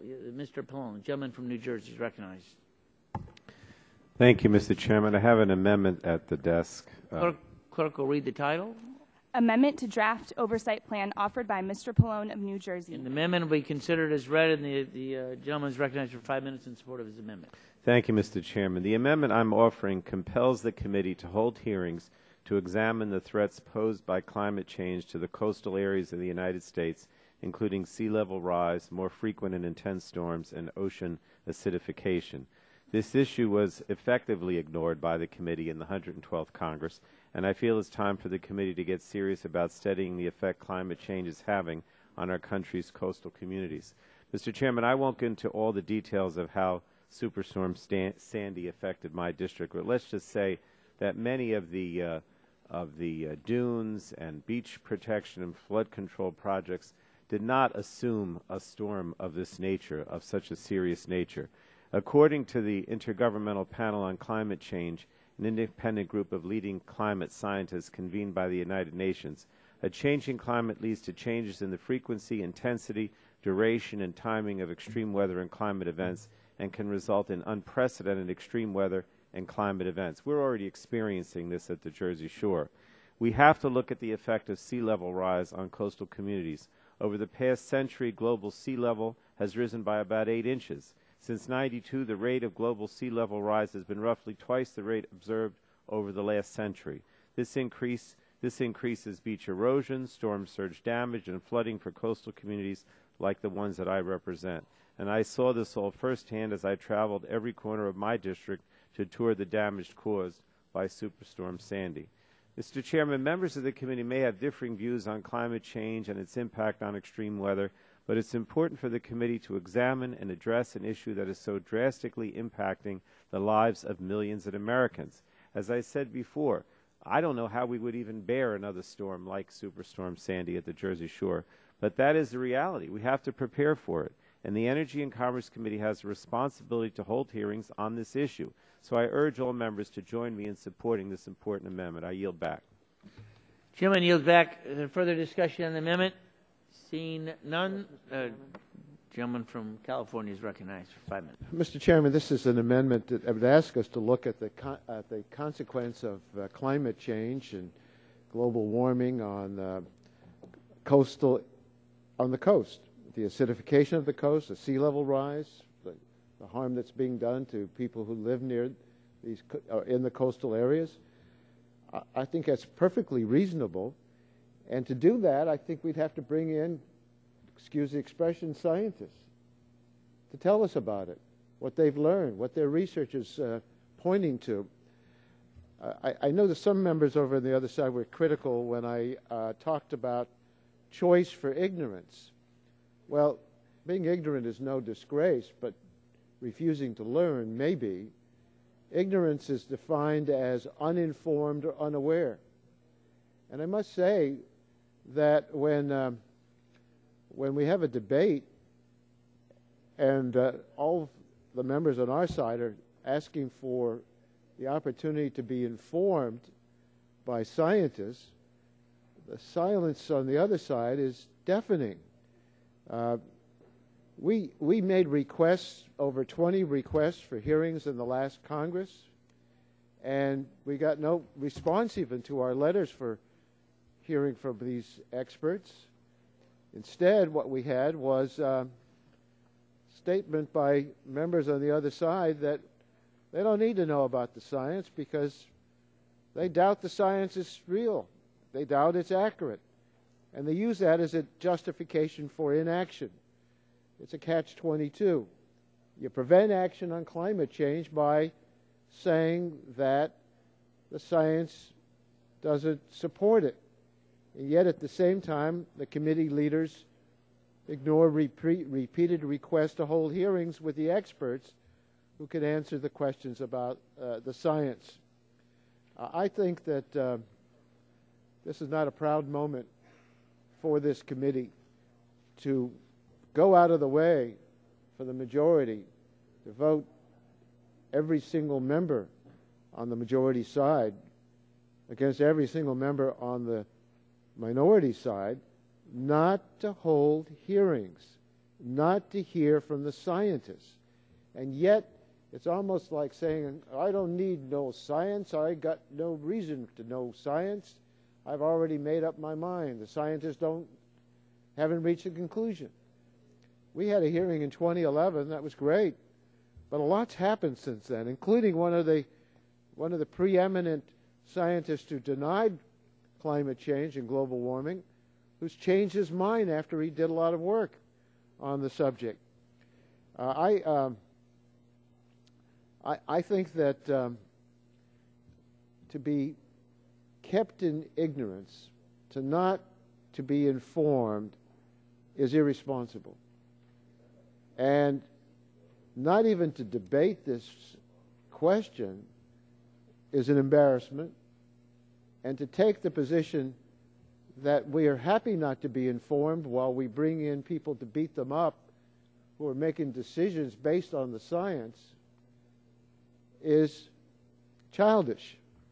And I stick by those positions, and if it's insulting to some people, that's up to you. But I think it's appropriate to point out how this great committee has come to this point. Someone mentioned we had a select committee to look into the science about global warming and climate change. The first thing the Republicans did when they took over the House of Representatives was to eliminate that select committee. And that select committee was only to have hearings and learn some information, but it's our committee that has the legislative jurisdiction.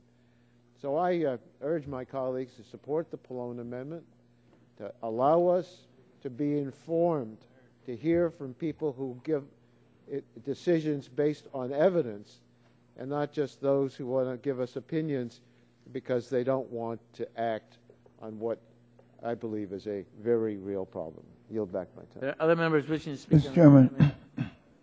Mr. Chairman. Mr. Rush is recognized for 5 minutes. Mr. Chairman, I support this amendment. Mr. Chairman, I must remind you of something that I said in the discussion of the last amendment before this committee. For over 150 years, our nation, this Congress, other Congresses, have relied on the National Academy of Sciences to come before this body to give us their independent knowledge and expertise to not only these matters but other matters. And Mr. Chairman, I just kind of must remind members of this committee that the history of this committee is very, very rich. The history of this committee has been a history that we can all be proud of, and we can all stand and salute those members of this committee in the past who took very courageous positions on issues that this nation was confronted with. When I look at the actions of President Lincoln in 1863 in terms of establishing the National Academy of Sciences, I wonder how, and I just marvel at the fact that in the same year that he signed the Emancipation Proclamation, that he also signed into law the bill creating the National Academy of Sciences. And I stand in awe of the noble spirit that members of this committee possessed then, and how I wonder how it felt and what was the level of debate and discussion. But the courage that was displayed time and time again by members of this committee in terms of confronting issues that are before the American people, issues that would determine the future of our great nation. Members of this committee in the past did not shirk at all from its responsibility, from its calling, and from the appeal of the American people. So, Mr. Chairman, I just wonder why now? Why do we dismiss climate change as a hoax? For the last, since the Republicans took control of this Congress, that's been the constant refrain from members of the other side, that climate change is a hoax.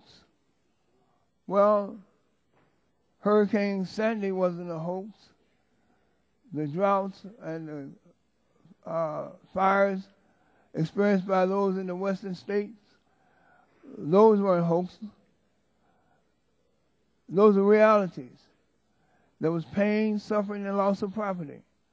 And Mr. Chairman, I just am astounded that nowhere in this document before this committee, nowhere in all these 7 or 8 pages, all these words, nowhere as it relates to the energy and environmental policies, nowhere is the mention of the National Academy of Sciences, the preeminent scientific organization in this country.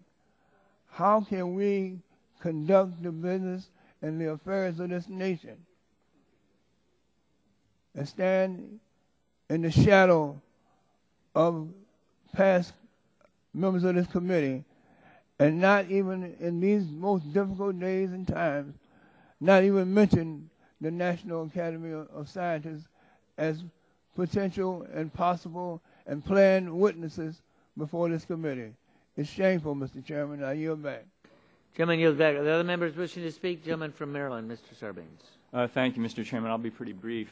I was looking back at an article, rereading an article about the sea level rise impact in Maryland on the Chesapeake Bay, and of course I represent the 3rd District of Maryland, which has a lot of the Chesapeake Bay shoreline in it. It says sea levels are rising almost twice as fast in the Chesapeake Bay region as in most of the world, and waterside communities are spending millions to keep the water from eroding yards, marshes, and sandy beaches. The land is dropping, climate change is altering currents, and the oceans are inching up. The impact is slow, but it's real. Beachgoers won't notice it at major ocean resorts, but for small beaches on the bay, the result is often death by bulkhead. So I support Congressman Pallone's proposed amendment to the paragraph on climate change because it would get right to this question of what's happening along the shoreline.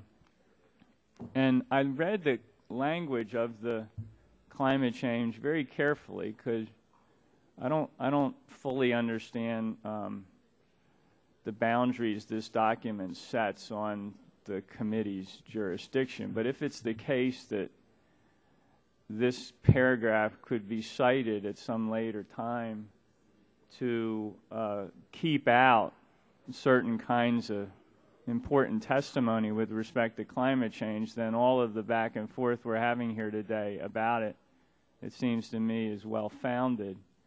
And in looking at each sentence, I don't see in this language an accommodation of the kind of hearing and review and oversight that Congressman Pallone and I and other members of the committee on this side of the aisle are concerned about. So that's really the issue here. I mean, reading this language, I just have I'm alarmed at the prospect that we might not be able to include hearings that would get to this issue of what's happening along the shoreline. And for that reason, I would urge every member of the committee to support this amendment to the paragraph, and I yield back. Gentleman yields back. Chair would just inquire, how many members more on your side are looking to speak on this amendment? Anyone? If seeing none, the chair will call the question on the amendment. Those in favor of the amendment will say aye. Those opposed say no. No. Opinion. Roll call is asked. The clerk will call the roll. Mr. Hall. Mr. Hall votes no. Mr. Barton. Mr. Whitfield. Mr. Whitfield votes no. Mr. Shimkus. Mr. Pitts. Mr. Pitts votes no. Mr. Walden. Mr. Walden votes no. Mr. Terry. Mr. Terry votes no. Mr. Rogers. Mr. Rogers votes no. Mr. Murphy. Mr. Murphy votes no. Mr. Burgess. Mr. Burgess votes no. Mrs. Blackburn. Mrs. Blackburn votes no. Mr. Gingrey. Mr. Gingrey votes no. Mr. Scalise. Mr. Scalise votes no. Mr. Latta. Mr. Latta votes no. Mrs. McMorris Rogers. Mrs. McMorris Rogers votes no. Mr. Harper. Mr. Harper votes no. Mr. Lance. Mr. Lance votes no. Mr. Cassidy. Mr. Cassidy votes no. Mr. Guthrie. Mr. Guthrie votes no. Mr. Olson. Mr. Olson votes no. Mr. McKinley. Mr. McKinley votes no. Mr. Gardner. Mr. Gardner votes no. Mr. Pompeo. Mr. Pompeo votes no. Mr. Kinzinger. Mr. Griffith. Mr. Griffith votes no. Mr. Bilirakis. Mr. Bilirakis votes no. Mr. Johnson. Mr. Johnson votes no. Mr. Long. Mr. Long votes no. Mrs. Elmers. Mrs. Elmers votes no. Mr. Waxman. Mr. Waxman votes aye. Mr. Dingle. Mr. Markey. Mr. Pallone. Mr. Pallone votes aye. Mr. Rush. Mr. Rush votes aye. Ms. Eshu. Ms. Eshu votes aye. Mr. Engel. Mr. Green. Ms. DeGette. Ms. DeGette votes aye. Mrs. Capps. Mrs. Capps votes aye. Mr. Doyle. Mr. Doyle votes aye. Ms. Schakowsky. Ms. Schakowsky votes aye. Mr. Matheson. Mr. Matheson votes aye. Mr. Butterfield. Mr. Barrow. Mr. Barrow votes aye. Ms. Matsui. Ms. Matsui votes aye. Mrs. Christensen. Mrs. Christensen votes aye. Ms. Castor. Ms. Castor votes aye. Mr. Sarbanes. Mr. Sarbanes votes aye. Mr. McNerney. Mr. Braley. Mr. Braley votes aye. Mr. Welch. Mr. Welch votes aye. Mr. Lujan. Mr. Lujan votes aye. Mr. Tonko. Mr. Tonko votes aye. Chairman Upton. Chairman Upton votes no. Other members wishing to cast a vote? Seeing none, the clerk will report the tally.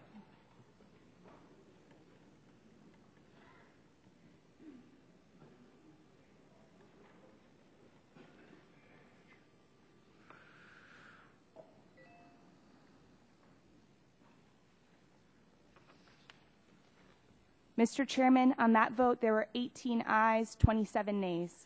18 ayes, 27 noes. The amendment is not agreed to. Are there further amendments to the bill? Gentleman from California. Mr. Chairman, I have an amendment at the desk. The Chair would, the clerk will report the title of the amendment. Amendment to draft oversight plan offered by Mr. Waxman of California.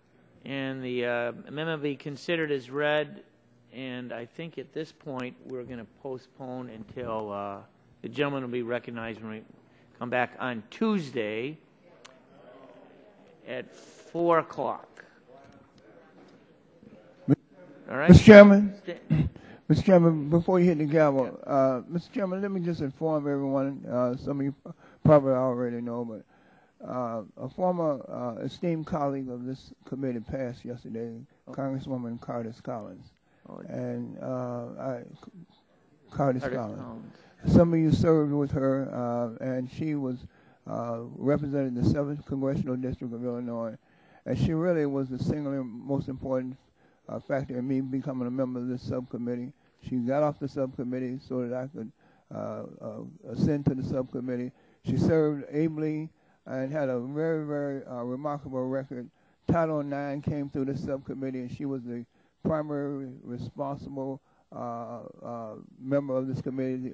She actually authored the bill for Title IX, so her impact on this nation has been greatly felt, and she would be greatly missed. And I just wanted to inform every member of this committee. Appreciate you bringing that to our attention, and we'll think of her family in our prayers. And, at this point, the committee stands in recess until 4 o'clock on Tuesday.